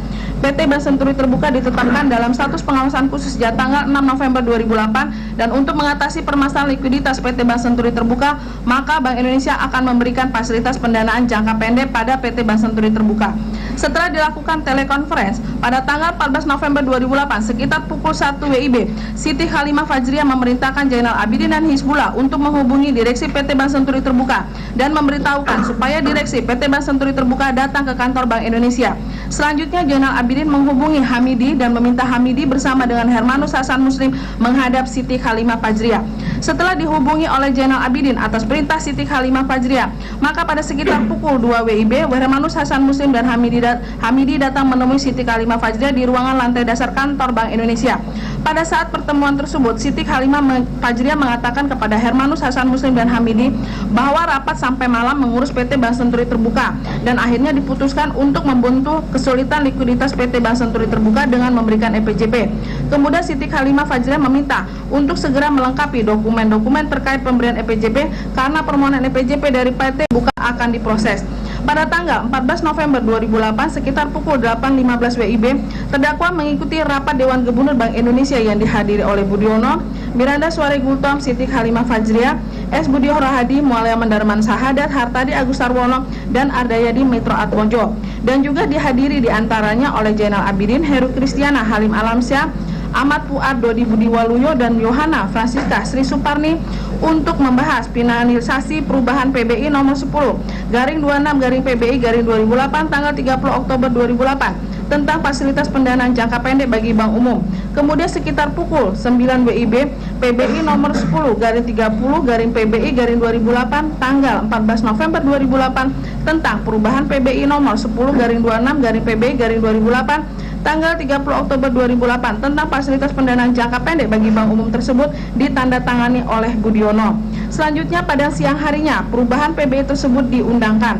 Namun permohonan EPJP yang diajukan oleh PT Bank Senturi Terbuka kepada Bank Indonesia belum bisa diproses karena pada saat itu masih belum ada surat edaran Bank Indonesia sebagai petunjuk teknis pelaksanaannya. Terdakwa atas kesepakatan anggota Dewan Gubernur Bank Indonesia lainnya yang menghendaki proses pemberian EPJP kepada PT Bank Senturi Terbuka segera dilaksanakan, kemudian terdakwa menyampaikan dan memerintahkan kepada Edi Sulaiman Yusuf bahwa sudah ada perubahan PBI tentang EPJP dan pencairan EPJP kepada PT Bank Senturi Terbuka supaya dilaksanakan sebaik-baiknya. Atas perintah terdakwa tersebut, selanjutnya Edi Sulaiman Yusuf menandatangani dan menerbitkan surat edaran Bank Indonesia nomor 10/39/DPM tanggal 14 November 2008 kepada semua bank di Indonesia perihal fasilitas pendanaan jangka pendek bagi bank umum, serta juga menandatangani dan menerbitkan surat edaran Bank Indonesia Intern nomor 10/65/Intern tanggal 14 November 2008 tentang petunjuk pelaksanaan pemberian fasilitas pendanaan jangka pendek bagi bank umum yang berkantor pusat di wilayah kerja Kantor Pusat Bank Indonesia sebagai petunjuk teknis dari PBI nomor 10/30/PBI/2008 tanggal 14 November 2008 tentang perubahan atas PBI nomor 10/26/PBI/2008 tanggal 30 Oktober 2008 tentang fasilitas pendanaan jangka pendek bagi bank umum. Selanjutnya Edi Sulaiman Yusuf menyampaikan memorandum nomor 10/10/DPB1 tanggal 14 November 2008 kepada Direktorat Pengawasan Bank 1 perihal permintaan informasi dan rekomendasi terkait permohonan fasilitas pendanaan jangka pendek dari PT Bank Senturi Terbuka. Isi memorandum tersebut terkait dengan surat dari PT Bank Senturi Terbuka nomor 638/Senturi-D/11 tanggal 30 Oktober 2008 perihal permohonan fasilitas repo aset dan surat nomor 658/Senturi-D/11 tanggal 3 November 2008 perihal tambahan data aset kredit untuk permohonan fasilitas repo aset dan meminta bantuan kepada DPB1 untuk dapat merekomendasikan hal-hal sebagai berikut. 1. Penegasan bahwa PT Bank Senturi Terbuka mengalami kesulitan pendanaan jangka pendek. 2. Rasio kecukupan pemenuhan modal minimum PT Bank Senturi Terbuka untuk periode terakhir. 3. Jumlah plafon EPJP yang dapat diberikan untuk memenuhi kekurangan giro wajib minimum selama 14 hari ke depan. 4. Nilai dan persyaratan aset kredit yang diagunkan sudah... Pemirsa, kami akan jeda terlebih dahulu, namun tadi apa yang disampaikan oleh JPU dari KPK mengatakan bahwa pada tanggal 30 Oktober 2008 terdapat perubahan peraturan Bank Indonesia atau PBI terkait dengan syarat pemberian FPJP dari KAR yang awalnya 8%, kemudian peraturan BI tersebut diubah menjadi KAR asal positif agar suatu bank bisa mendapatkan fasilitas pendanaan jangka pendek. Nah, banyak pihak yang menuding bahwa perubahan dari peraturan Bank Indonesia ini adalah khusus untuk memberikan fasilitas FPJP tersebut kepada Bank Senturi. Breaking News akan segera kembali dengan coverage ataupun dengan laporan langsung kami dari sidang perdana kasus Senturi.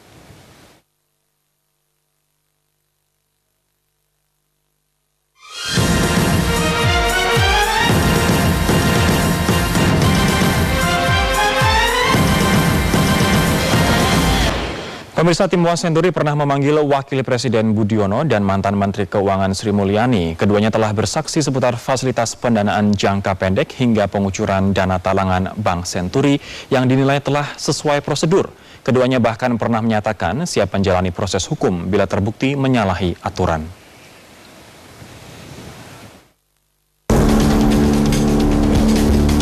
Sikap Wakil Presiden Budiono yang tenang dan murah senyum ternyata masih tetap terpancar. Bahkan saat ia telah disebut sejumlah fraksi di DPR sebagai pihak yang harus bertanggung jawab dalam kasus Bank Senturi. Pria berusia 67 tahun itu menyatakan ia mengaku tidak memiliki ambisi apapun kecuali demi kepentingan bangsa. Sementara terkait penyebutan namanya sebagai pihak yang harus bertanggung jawab dalam skandal Bank Senturi, ia menyatakan itu sebagai sebuah cobaan hidup. Bahkan sebelumnya Budiono juga pernah berucap bahwa ia siap mundur jika memang bersalah. Cobaan itu bagian dari hidup ya. Kata orang ya, hidup itu mengambil risiko. Tulis is to take risk. Nah, kalau nggak mau ngambil risiko ya nggak usah hidup. Jadi saya kira itu pepatah yang betul. Ambil risiko untuk hidup, tapi asal kita tetap pada apa yang kita cita-citakan. Berbeda dengan Budiono yang terkesan santai, Menteri Keuangan Sri Mulyani lebih lugas dalam menyampaikan suara hatinya. Kita masih ingat betapa Sri Mulyani menjawab dengan tegas saat dipanggil Pansus bahwa bailout Bank Senturi menurutnya benar karena dilakukan untuk menghindarkan Indonesia dari krisis sistemik. Sementara itu, pasca keluarnya pandangan akhir fraksi di Pansus Senturi, Sri Mulyani pun tak gentar.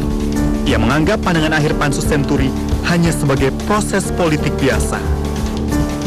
Ya mungkin ada baiknya sih yang diwawancara adalah yang merasakan krisis itu gitu.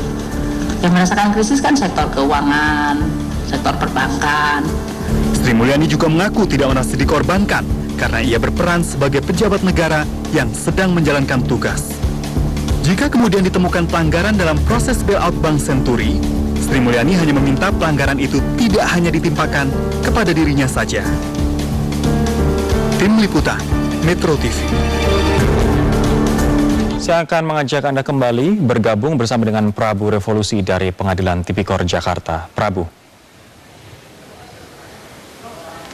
Ya, Rory, masih dari Pengadilan Tipikor Jakarta. Saat ini dakwaan masih dibacakan oleh jaksa penuntut. Namun kemudian saya menarik keluar, ini salah satu yang juga mengikuti sidang, Bang Akbar Faisal. Tadi kita sudah sama-sama melihat bagaimana konstruksi dakwaan yang dibawakan oleh jaksa begitu ya. Tadi ada sempat katakan di pertama kali kita berbincang akan membandingkan apa yang sudah diutarakan KPK di DPR dan juga sekarang. Kira-kira Anda melihatnya seperti apa? Ya, saya mengikuti tadi dengan seksama, setidaknya sampai pada halaman 30 kalau nggak salah. Tapi, nah ini yang saya khawatirkan. Konstruksi menurut saya seperti apa yang di kepala kami, terutama untuk dua proses ya, FPJP dan ya fasilitas pinjaman jangka pendek dengan PMS-nya sendiri, penempatan modal sementara yang merupakan kewenangan LPS. Nah, kita bicara nama dulu deh. Oke. Yang pertama di situ disebutkan namanya Pak Budiono, Mulyaman Hadad, Miranda Suarai Gultom, kemudian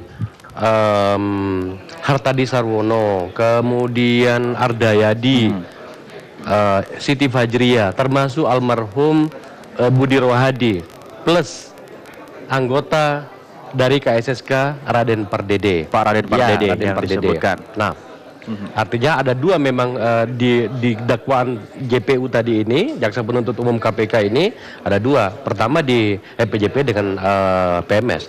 Pertanyaannya, kok nggak ada namanya Sri Mulyani? Saya sedang mencari tahu, sedang saya baca terus dan saya akan ikuti terus ini.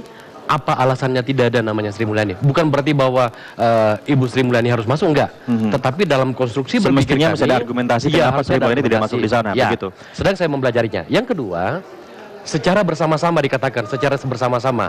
Dilakukan secara bersama-sama. Ya, hati-hati, saya nggak mau lagi terjebak pada peristiwa BLBI. Maksudnya? Di mana nama-nama secara bersama-sama itu juga ada namanya Pak Budiono di situ. Tapi kemudian tidak ada tidak lanjut ya? Yang ada hanya Paul Sutopo, Hendro Budianto, dan siapa gitu loh. Artinya konsekuensi dari jaksa penuntut ketika dia menyebutkan ini dilakukan secara bersama-sama, menurut Anda adalah bahwa semua nama-nama ini juga harus masuk ke dalam proses pengadilan? Oh iya, karena apa namanya dari pendataan yang kami berikan itu, ya memang seperti itu. Data-data yang kami tahui, dokumen-dokumen yang kami berikan itu ya seperti itu. Maka kemudian menurut saya tidak ada alasan untuk itu gitu loh.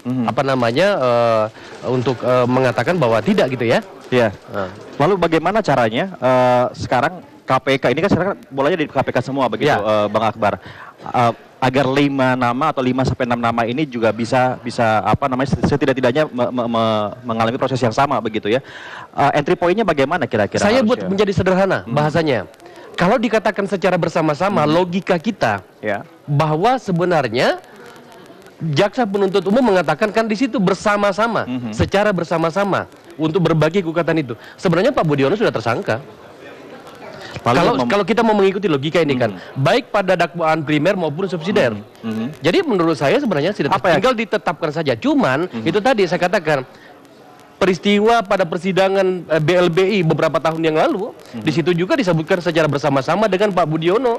Tapi kan ternyata tidak. Ada 3, Paul Sutopo, Hendro Budianto, ada satu lagi. Artinya logika siapa yang salah jika begitu, Bang Akbar? Ini kan masih proses. Saya tidak mau berpikir terlalu jauh dulu, ini masih berproses. Banyak pertanyaan di kepala saya sekarang ini. Saya harus membongkar lagi data-data ini untuk meriwain kembali yang paling detail tentang semua peristiwa tentang Senturi ini. Tetapi sekali lagi menurut saya tetap saja ada yang tidak logis di sini. Namun kemudian kan kalau kita perhatikan bahwa ini sudah lama begitu proses berjalan begitu, Bang Akbar, dan sekarang baru masuk ke Pak Budi Mulya begitu ya. Anda melihat untuk masuk ke langkah-langkah selanjutnya, apakah KPK membutuhkan waktu yang lama juga atau sekarang ini KPK akan bergerak dengan cepat? Seharusnya tidak. Menurut saya dengan dakwaan KPK yang melalui jaksa penuntut umum ini, menurut saya tidak perlu lagi lama. Semestinya tidak. Iya, karena ini kan akan muncul dengan sendirinya gitu loh. Termasuk tentang peristiwa perubahan Bank Indonesia itu yang dari 8%. Betul. Saya dapat informasi dari internal BI mengatakan bahwa itu sebenarnya mekanisme itu benar. Cuman yang jadi pertanyaan, adakah tekanan kepada Pak Budiono atau di benak beliau atau apa istilahnya untuk kemudian merubah aturan tersebut. Yang kedua adalah yang dokumen yang terakhir diberikan kepada KPK Anda itu melihat bahwa ada aktor lain selain Pak Budiono begitu. Loh, KPK sendiri sudah mengatakan kok, salah satu pimpinan KPK mengatakan ada tangan lain yang bermain di sini. Selain 5-6 orang yang disebutkan itu begitu ya? Jadi menurut saya ya kita tunggu persidangan ini. Ini saya tidak tahu akan mengamakan berapa lama, kita akan perhatikan semuanya. Itu yang saya katakan tadi, Mas. Saya yang mengawal dari awal kasus ini, saya akan mempelajari kata per kata, kalimat per kalimat. Pada hari pertama saja, pada jam pertama persidangan ini, saya sudah menemukan ada beberapa kejanggalan. Tetapi kita lihat dulu. Mungkin saja barangkali di tahap akhir nantinya akan ada bridging atau sinkronisasi. Meskipun menurut saya tetap saja dengan nama-nama yang masuk di dalam ini, berarti ya cuma itu saja, ya tunggu dulu.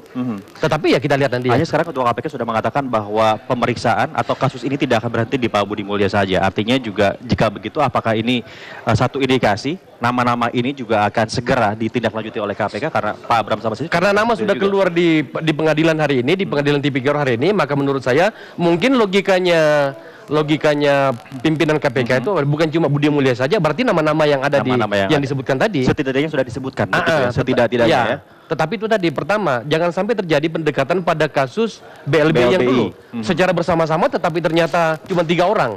Yang kedua adalah kemana Sri Mulyani Indrawati di sini? Dugaan Anda sementara?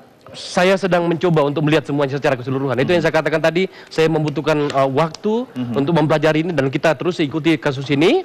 Kita lihat nantinya, kita akan kawal. Satu hal yang saya ingin katakan kepada seluruh rakyat Indonesia, inilah titik yang terbaik bagi kita untuk menunjukkan siapa sebenarnya yang bermain-main dengan konstitusi kita atas nama undang-undang.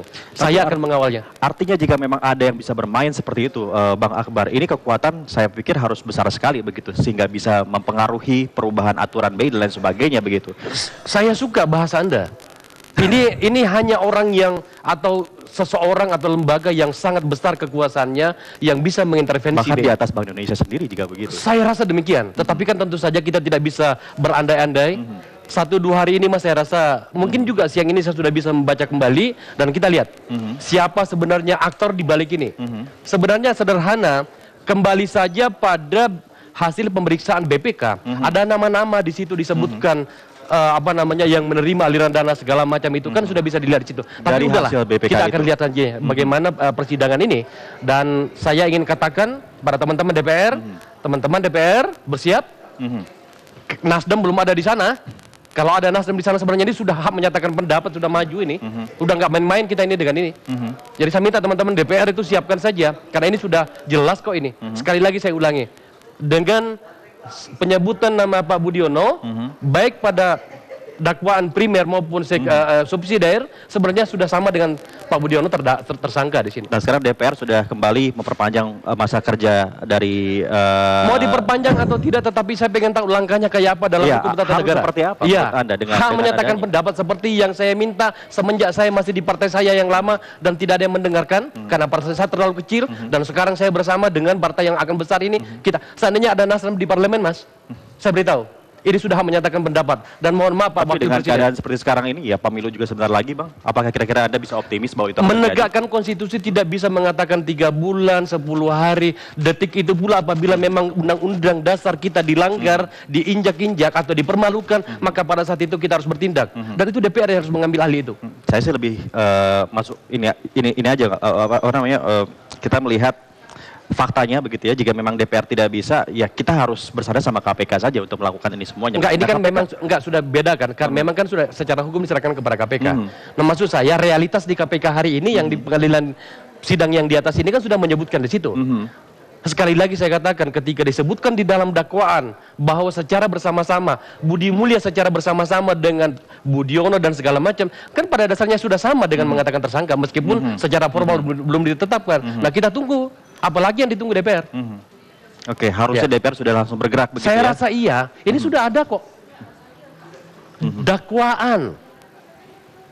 Bayangkan saja ada wakil presiden namanya masuk dalam dakwaan jaksa penuntut umum tindak pidana korupsi. Kayak apa negara ini? Jadi itu semestinya sudah cukup untuk membuat DPR kemudian melakukan yang tadi Anda katakan tadi ya, hak dengar pendapat itu. Bill Clinton diimpeach hampir jatuh hanya karena terlibat sesuatu dengan seorang pegawai bernama Monica Lewinsky. Itu hanya semacam pelanggaran etika. Lah ini apa ini? Baik. Saya sudah mulai kehabisan kata-kata gitu loh. Menarik sampai di sana. Kita akan coba berbincang lagi tentang hal itu. Kita harus kembali untuk mengikuti sidang sementara ini, atau kita akan kembali ke Rory dulu. Silakan. Akta-akta sebagai kelengkapan persyaratan administrasi pencairan dana EPJP tahap 1 pertama, yaitu A. Akta perjanjian pemberian fasilitas pendanaan jangka pendek EPJP nomor 176 tertanggal 14 November 2008 pukul 13.39 WIB antara Bank Indonesia, yaitu Edi Sulaiman Yusuf selaku Direktur Direktorat Pengelolaan Moneter, Sugeng selaku Kepala Biro Pengembangan dan Pengaturan Pengelolaan Moneter, dan Dodi Budi Waluyo selaku Kepala Biro Operasi Moneter dengan Direksi PT Bank Senturi Terbuka, yaitu Hermanus Hasan Muslim selaku Direktur Utama PT Bank Senturi Terbuka, dan Hamidi selaku Wakil Direktur Utama PT Bank Senturi Terbuka dengan pemberian EPJP sebesar 502 miliar 73 juta rupiah yang berlaku sejak tanggal 14 November 2008 sampai dengan 27 November 2008 dan dapat diperpanjang sampai dengan maksimal 90 hari sejak tanggal akte ini 14 November 2008 sesuai dengan kesepakatan para pihak. B. Akta Gadai Bank Senturi Terbuka Bank Indonesia nomor 177 tertanggal 14 November 2008 pukul 15 WIB antara Direksi PT Bank Senturi Terbuka yaitu Hermanus Hasan Muslim selaku Direktur Utama PT Bank Senturi Terbuka dan Hamidi selaku Wakil Direktur Utama PT Bank Senturi Terbuka dengan Bank Indonesia yaitu Edi Sulaiman Yusuf selaku Direktorat Pengelolaan Moneter, Sugeng selaku Kepala Biro Pengembangan dan Pengaturan Pengelolaan Moneter dan Dodi Budi Waluyo selaku Kepala Biro Operasi Moneter yang merupakan perjanjian aksesori dari perjanjian pemberian fasilitas pendanaan jangka pendek nomor 176. C. Akta Jaminan Fidusia Bank Senturi Terbuka Bank Indonesia nomor 178 tertanggal 14 November 2008 pukul 15.30 WIB antara Direksi PT Bank Senturi Terbuka yaitu Hermanus Hasan Muslim selaku Direktur Utama PT Bank Senturi Terbuka dan Hamidi selaku Wakil Direktur Utama PT Bank Senturi Terbuka dengan Bank Indonesia yaitu Ratna Echika Amiati selaku Direktorat Kredit BPR dan UMKM, Hairil Anwar selaku Kepala Biro Direktorat Kredit BPR dan UMKM, Yunandar Busta selaku Deputi Direktur Direktorat Kredit BPR dan UMKM dan Yohanes Santoso Wibowo selaku Deputi Direktur Direktorat Kredit BPR dan UMKM yang merupakan perjanjian aksesori dari perjanjian pemberian fasilitas pendanaan jangka pendek nomor 176. Dalam akta perjanjian pemberian fasilitas pendanaan jangka pendek nomor 176 tertanggal 14 November 2008 menggunakan dasar hukum Peraturan Bank Indonesia nomor 10/26/PBI/2008 tanggal 30 Oktober 2008. Padahal pada saat pencarian dana EPJP tahap 1 dan penandatanganan akte sudah diberlakukan. Bank Indonesia nomor 10/30/PBI/2008 tanggal 14 November 2008 dan saat penandatanganan akte pemberian EPJP pada PT Bank Senturi Terbuka, penandatanganan akte jaminan fidusia dan akte gadai masih ada kekurangan dokumen dari 8 debitur yang dijadikan agunan aset kredit EPJP.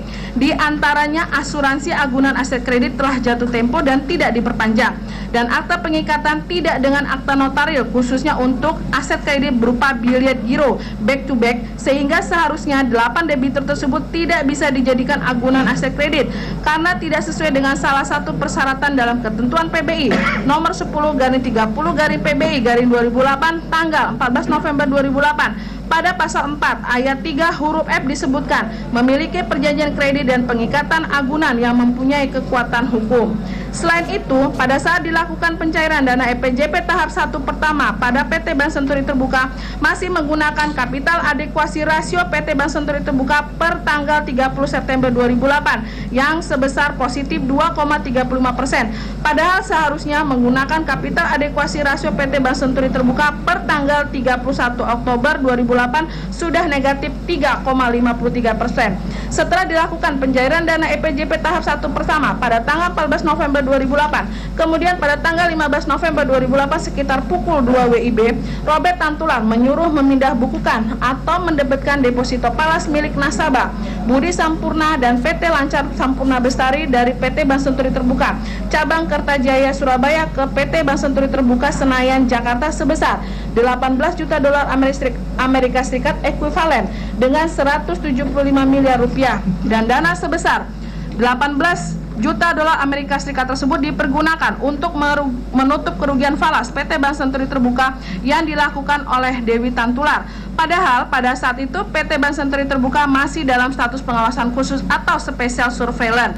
Pada tanggal 17 November 2008 sekitar pukul 20.03 WIB, bagian penyelesaian transaksi pengelolaan moneter melakukan pencairan dana EPJP tahap 1 kedua sebesar 145 Dari tadi baik pemirsa, kita masih akan terus berbincang mengenai persidangan perdana kali ini bersama narasumber yang baru saja kita sama-sama hadirkan yaitu Bapak Akbar Faisal dan juga nanti akan bergabung bersama kita yaitu Tama S. Langkun dari ICW untuk kita coba cari tahu seperti apa perspektif ICW terhadap permasalahan ini. Kami akan kembali sesaat lagi, tetap bersama kami di Breaking News.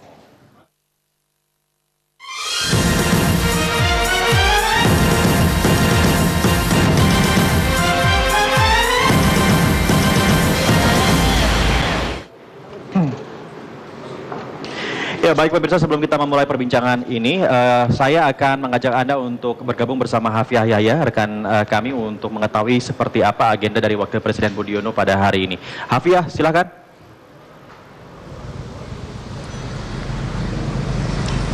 Iya, Prabu, tadi dalam pidato sambutannya di acara Rembuk Nasional yang diselenggarakan oleh Kementerian Pendidikan dan Kebudayaan, Wakil Presiden Budiono sama sekali tidak menyinggung terkait dengan kasus Senturi maupun terkait dengan namanya yang disebut dalam dakwaan Budi Mulya sebagai telah melakukan perbuatan atau turut serta melakukan beberapa perbuatan yang ada hubungannya sedemikian rupa sehingga harus dipandang sebagai satu perbuatan berlanjut secara melawan hukum yang bertentangan dengan undang-undang. Tadi dalam pidatonya sekitar pukul 9, Budiono hanya menyatakan terkait dengan pembangunan pendidikan dan kebudayaan, utamanya terkait dengan implementasi penuntasan kurikulum 2013 dan sama sekali tidak menyinggung terkait dengan persidangan Budi Mulya ataupun dengan kasus Senturi.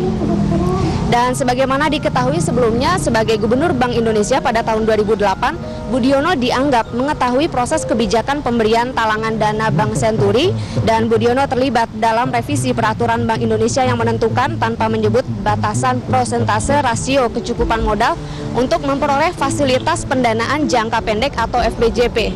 Padahal sebelumnya rasio kecukupan modal harusnya sebesar 8%. Dan karena kebijakan tersebut, Bank Senturi kemudian mendapatkan dana FPJP karena rasio kecukupan modal yang sebelumnya negatif menjadi positif.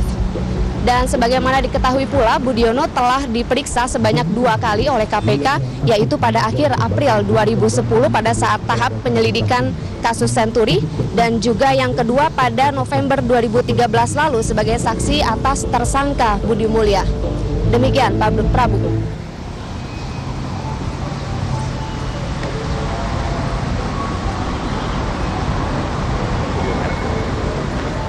Tangannya udah kita ikatan Pak Budiono. Jangan. Baik, sekarang kita akan mulai perbincangan lagi, pemirsa. Jadi sekarang sudah ada Bapak Bang Tama S. Langkun. Ya. Selamat siang, Bang. Selamat siang.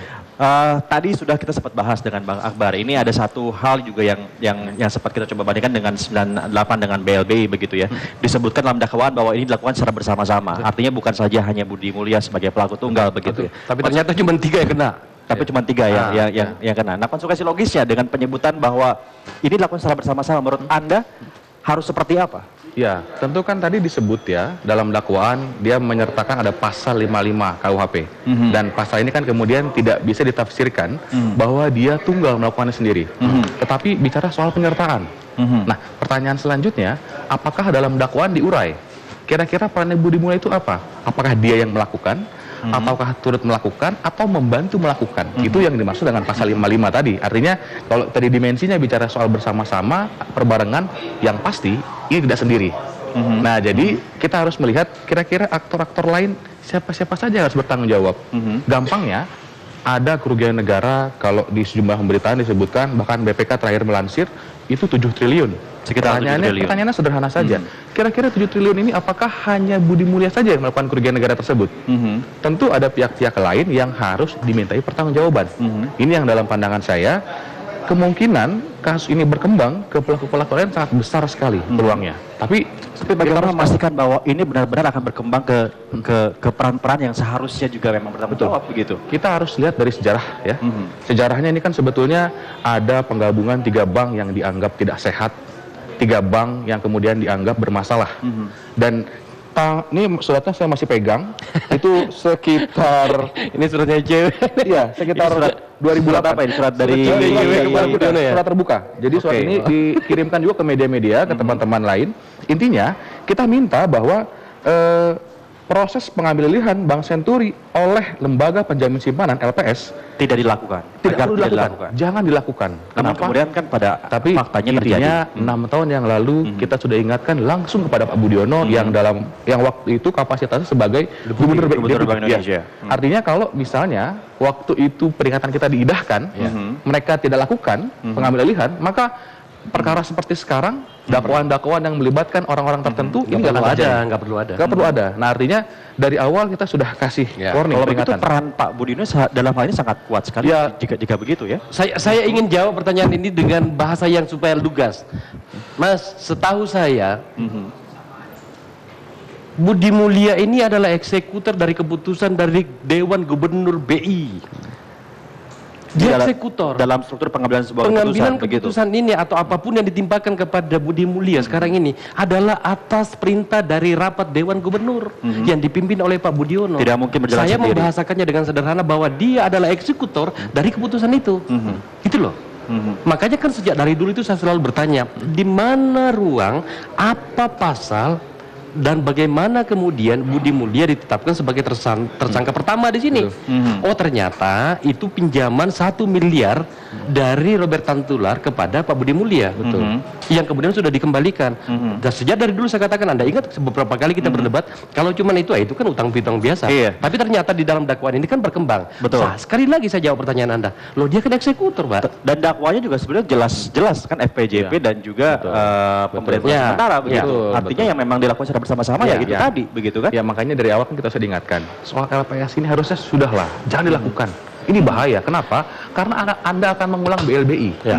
Itu yang kemudian kita bahasakan dengan sangat sederhana sekali. Ini ngulang BLBI kalau diteruskan. Kenapa? Negara rugi, prosesnya semuanya bermasalah. Toh kekhawatiran yang dikhawatirkan selama ini itu nggak akan terjadi. Ini supaya yang bersama-sama ini tidak terjadi lagi seperti yang dulu begitu ya. Ini tinggal KPK apakah berani atau tidak begitu kan untuk secepatnya. Kak, gini, Kak, bukan menurut saya kan ini kan sudah dari KPK sudah dilimpahkan. Sebenarnya harapannya KPK itu adalah ketika sudah masuk pada persidangan yang sedang berlangsung di lantai 2 ini, maka sebenarnya itu akan terkorek nantinya. Siapa terlibat, bagaimana keterlibatannya, seberapa besar keterlibatannya. Itu kan sebenarnya kan. Jadi menurut saya sekarang bolanya ada di pengadilan ini. Gitu loh. Dari sini baru kemudian semuanya akan bergulir kan ada banyak pertaruhan. Jadi kalau kita melihat dari perspektif audit BPK, ada 2 unsur yang sudah terpenuhi. Pertama soal perbuatan melawan hukum. Jadi beberapa tindakan yang diambil itu menerobos aturan. Perubahan KAR, pemberian FPJP itu menerobos aturan. Unsur yang kedua itu ada soal kerugian negara. Negara rugi. Nah, 2 hal itu sudah terlihat dalam audit. Hari ini yang dipertaruhkan adalah soal niat jahatnya. Kalau bahasanya mungkin dikenal dengan mens reanya, actus reusnya. Nah, kalau yang namanya niat jahat ini akan terurai dalam persidangan, tentu kita harus pastikan orang-orang yang kemudian punya niat merugikan keuangan negara itu juga harus dikejar. Iya, nggak hanya masalahnya adalah yang mengganggu saya bagaimana caranya agar kata-kata bersama-sama ini itu semuanya bisa mendapatkan konsekuensi yang sama, tidak seperti yang dulu. Nah, siapa yang harus bisa melakukan ini semuanya? Ya tentu ini semua sangat bergantung pada KPK ya. Semuanya bola kembali pada KPK. Nah, di KPK sebetulnya kan yang mau diuji adalah perbuatan secara material. Jadi kalau kita bilang si A korupsi, si B korupsi, si D korupsi. Nah, kapan dia korupsi, di mana korupsi, bagaimana cara korupsi. Nah, inilah untayan-untayan, rangkaian-rangkaian yang nanti akan dibuktikan di persidangan. Jadi kalau misalnya nanti bersama-sama sudah disebutkan, oh si B perannya ini, si C perannya ini. Nah, dari peran-peran ini ada nggak dia kesengajaannya? Ada nggak dia niat mau ngegorong dalam tanda kutip ngambil duit negara? Kalau ada, dia harus kejar. Nah, ini yang sedang kita tunggu. Jadi ini makanya kita tidak bisa kemudian mendahului dakwaan. Kira-kira begitu. Betul. Tapi itu satu hal. Tadi kita sudah membahasnya sebelum Anda datang. Mungkin karena macet barangkali. Pertama tadi secara bersama-sama itu. Saya bodoh-bodoh saja lah kira-kira menerjemahkan kata bersama-sama itu. Akbar Faisal mencuri mangga bersama-sama dengan Prabu dan Tama S. Langkun. Jadi kita sama-sama pelaku dong. Sederhana kan logikanya kan. Itu satu. Yang kedua, nah ini Mas, Anda mungkin belum membaca barangkali. Tidak ada namanya Sri Mulyani di sini. Sementara di nama-nama yang didaftarkan di situ ada namanya Raden Pardede. Raden Pardede ini adalah sekretarisnya Sri Mulyani di KSSK. Bahwa kemudian ada keterlibatannya Raden Pardede itu besar di luar kesepakatan KSSK karena dia juga terlibat pada berbagai rapat di BI, ya mungkin ya. Saya sedang mencoba melihat benang merahnya begitu ya. Tetapi menurut saya lagi-lagi tidak bisa juga begitu. Lagi-lagi bahwa pertama Budi Mulia yang sedang disidang di atas, menurut saya dia adalah eksekutor dari sebuah keputusan rapat Dewan Gubernur. Siapa yang memimpin rapat Dewan Gubernurnya? Anda tahu sendiri, langsung dipimpin oleh Pak Budiono. Pada keputusan-keputusan KSSK, siapa yang memimpin rapat KSSK? Ibu Sri Mulyani bersama Pak Budiono sebagai anggota dan Raden Pardede sebagai sekretaris. Nama pertama secara bersama-sama kita pengen tahu tadi yang kita bahas barusan, dan yang kedua Ibu Sri Mulyani. Saya dengar ada beberapa penjelasan-penjelasan dalam versi KPK tentang kenapa sampai tidak ada itu, termasuk soal oh saya kan tertipu, kan tidak diberitahu segala macam soal data-data dari BI. Nantilah kita lihat, lalu kita akan ikuti perkembangannya. Artinya begini, kita juga tidak bisa kemudian mengambil kesimpulan ketika namanya tidak ada dalam persidangan, dalam dakwaan, kemudian orang tersebut tidak bisa dikejar. Itu terlalu terburu-buru menurut saya. Karena apa? Karena ini baru tahap pertama. Ada nanti eksepsi, ada nanti pengujian pembuktian. Nah, cuman begini Mas, saya paham, saya setuju maksud Anda, tapi menurut saya beginilah. Ini kan udah nyata nih. Nama-nama yang disebutkan ini saya ulangi lagi. Pak Budi Mulya sebagai yang disidang, Budiono, Mulyaman Hadad yang sekarang memimpin Otoritas Jasa Keuangan, Ibu Siti Prajiya yang lagi sakit, Budi Rohadi yang sudah meninggal, Miranda S. Kultom yang sedang ditahan untuk kasus yang lain, kemudian Hartadi Sarwono, kemudian Ardayadi, kemudian ada siapa namanya, Raden Pardede. 6 orang ya? Iya, sementara Ibu Sri Mulyani adalah wacana besar di dalam kasus ini. Saya tentu saja tidak mengatakan kenapa sih harus diambil Ibu Sri Mulyani, enggak. Tetapi logika yang berkembang di kepala saya, kita yang menanyakan kenapa begitu, kenapa tidak ada? Pasti ada alasannya, makanya kemudian saya katakan kita ikuti. Alasan itu yang kita coba cari tahu. Ini kita butuh waktu panjang lagi untuk. Mas Tama, Bang Akbar, sebentar kita harus break dulu. Nanti kami akan kembali saat lagi, tetap bersama kami di Breaking News.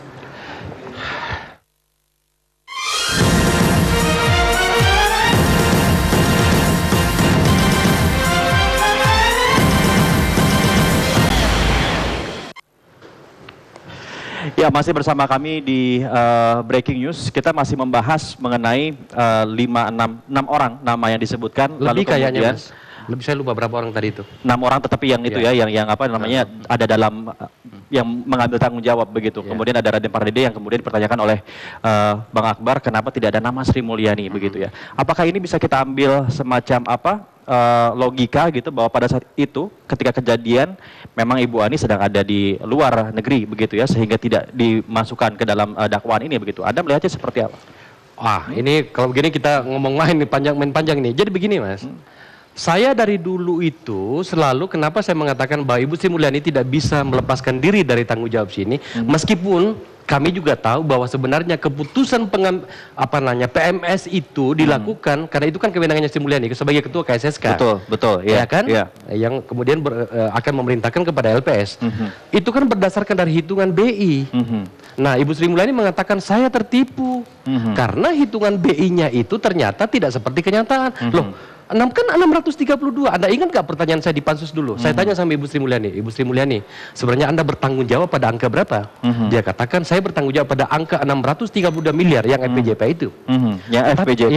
Tapi kemudian siapa yang bertanggung jawab? Ini kan 6,7 triliun. Siapa yang bertanggung jawab dengan angka ini? Dengan telantang dia mengatakan Bank Indonesia dan LPS. Jelas. Nah, itu hubungannya tadi. Saya tertipu. Kok angka ini uang semakin besar keluar gitu kan?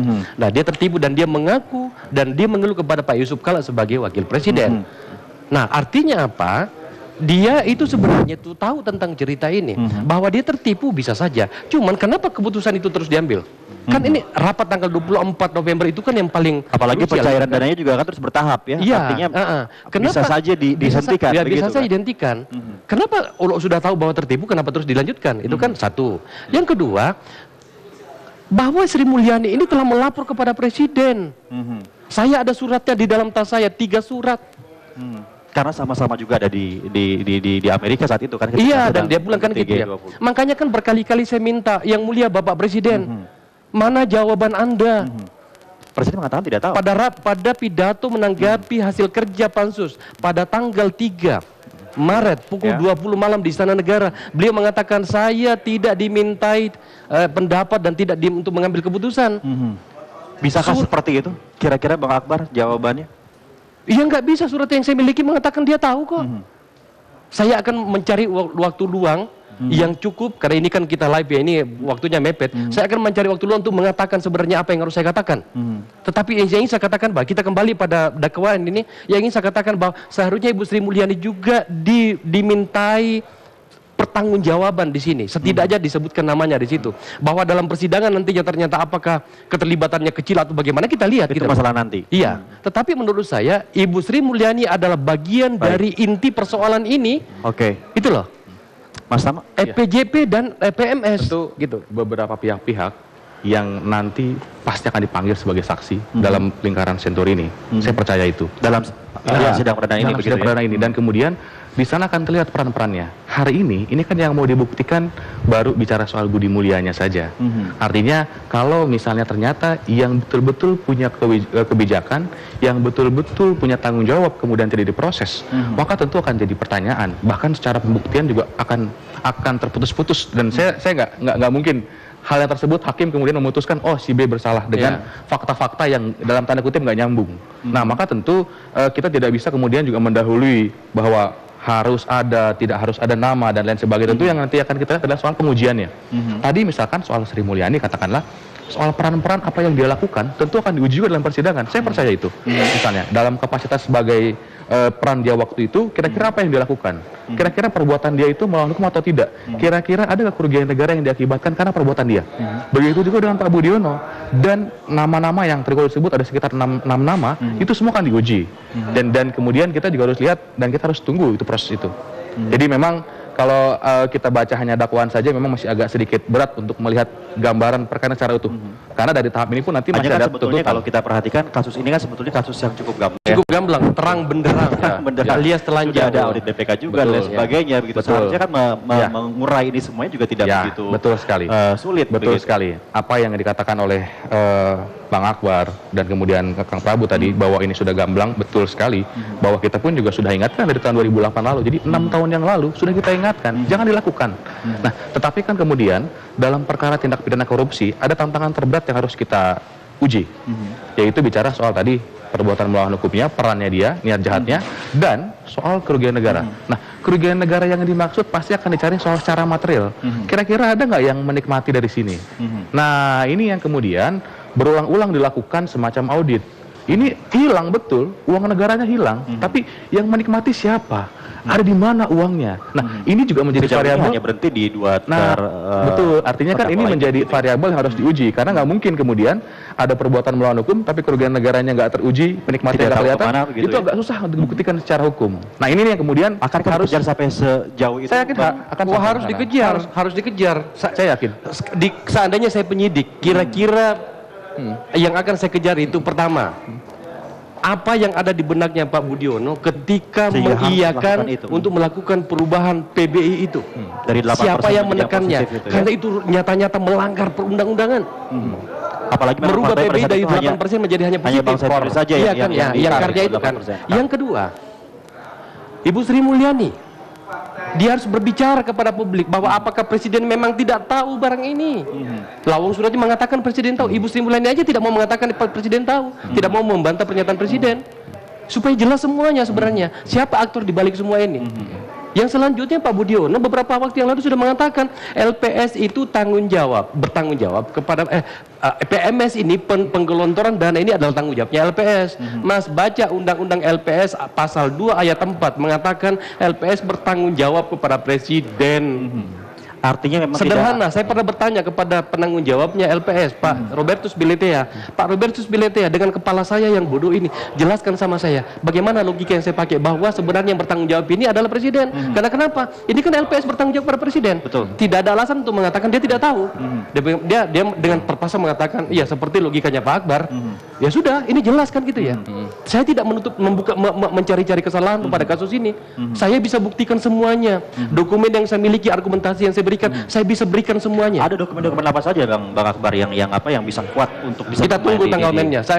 Kita akan melihat dulu ini, Mas. Kita akan melihat dulu ini. Saya akan gunakan seluruh kekuatan politik saya untuk mengawal kasus ini. Meskipun saya sekarang tidak lagi di DPR karena saya bersama dengan Partai Nasdem. Tapi nama-nama tadi cukup kuat untuk disebutkan begitu ya? Oh iya, iya. Termasuk saya punya pembuktian. Pak Budiono, Ibu Sri Mulyani, semuanya, dan juga Presiden begitu? Iya, kita akan lihat. Kita ikutin dulu. Iya, berarti kan kalau kondisinya seperti ini harusnya Bang Akbar juga diperiksa oleh KPK. Diminta keterangannya, diminta datanya diambil. Sudah, yang di sidang apa namanya Pansus Senturi kan kita sudah pansus. Lagi-lagi kan kita sudah serahkan ke KPK semua. Dan Anda perlu ingat, saya teman-teman DPR membawakan 2 kali data ke DPR, ke KPK bersama dengan saya, dan pernah sekali saya membawa hak angket dilakukan. Itu tugas DPR sekarang. Oke, nanti itu kita bicarakan di segmen selanjutnya. Kita break dulu, kami akan kembali sesaat lagi.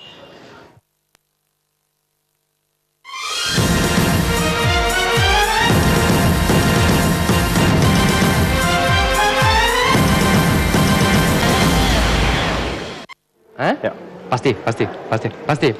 Ya, masih bersama kami di Breaking News, pemirsa dan juga Bang Akbar, Mas Tama. Ini tentu lagi koordinasi nih sama teman-temannya. Mas Tama, tadi kita berhenti di ya sudah kalau memang sudah ada buktinya dan lain sebagainya, kenapa tidak dibawa saja ke KPK begitu kan? Tadi Bang Akbar katakan tunggu tanggal mainnya, menurut Anda bagaimana? Bukankah ini sudah waktunya untuk bermain? Kalau misalkan ketahuan seperti ini harus diperiksa dari awal kan. Pak Akbar dipanggil, diperiksa dalam kapasitas sebagai orang yang tahu saksi dan segala macam, kira-kira gitu. Tapi gini, aku udah jelaskan semua di pansus. Tapi gini, nah sekarang lanjut di soal pansus ya.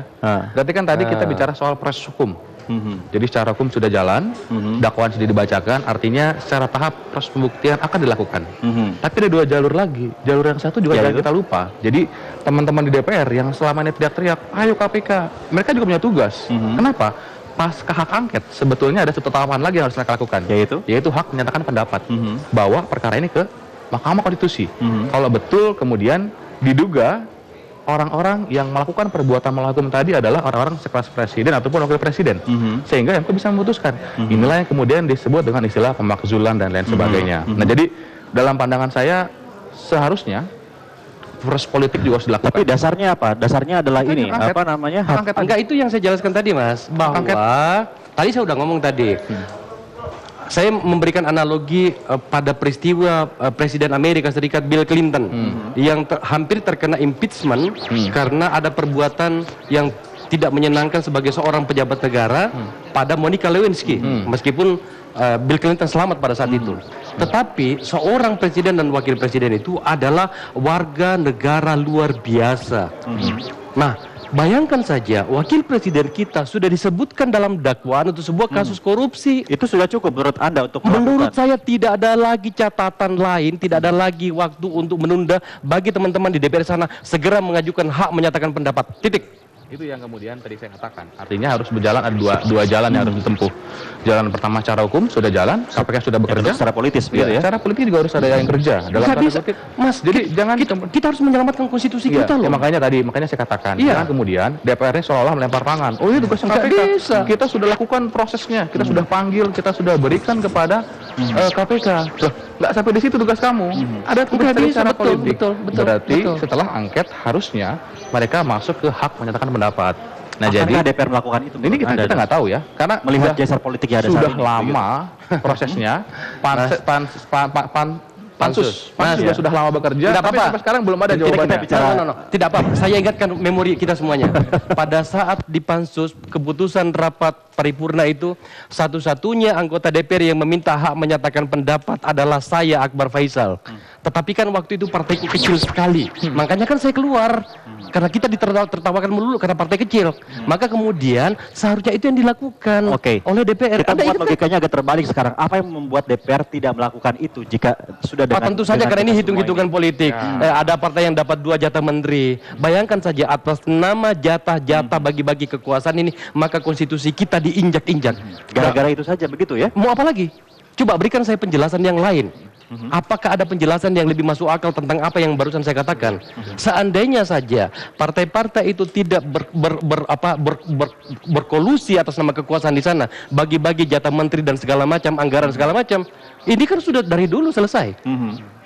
Artinya memang kalau begitu bersadar sama teman-teman di DPR juga agak-agak sedikit pesimis. Artinya ya betul, memang saya pun juga dalam titik yang tadi sudah lama nih BLBI terulang, nggak ada lagi. Ya dulu kita bilang kita akan ini batu uji lah bagi DPR untuk mengembalikan namanya. Dulu pansus di BLBI gagal, sekarang mau BLBI di Senturi.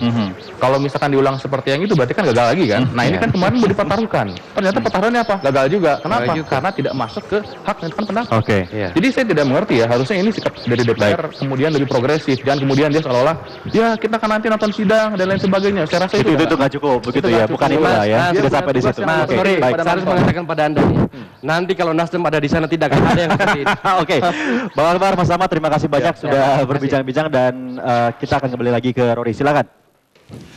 Prabu Revolusi, terima kasih atas perbincangannya dengan Tama S. Langkun dan juga Akbar Faisal. Dan pemirsa, kami ingin menghadirkan cuplikan konferensi pers dari Wapres Budiono pada tanggal 23 November 2013 dalam sesi tanya jawab terkait dengan kasus Senturi. Kalau janji tentu tidak, tetapi saya kira kita semua wajib memberikan dukungan kepada KPK supaya segera ini semua tuntas. Kita semua wajib memberikan sumbangan dukungan. Silakan.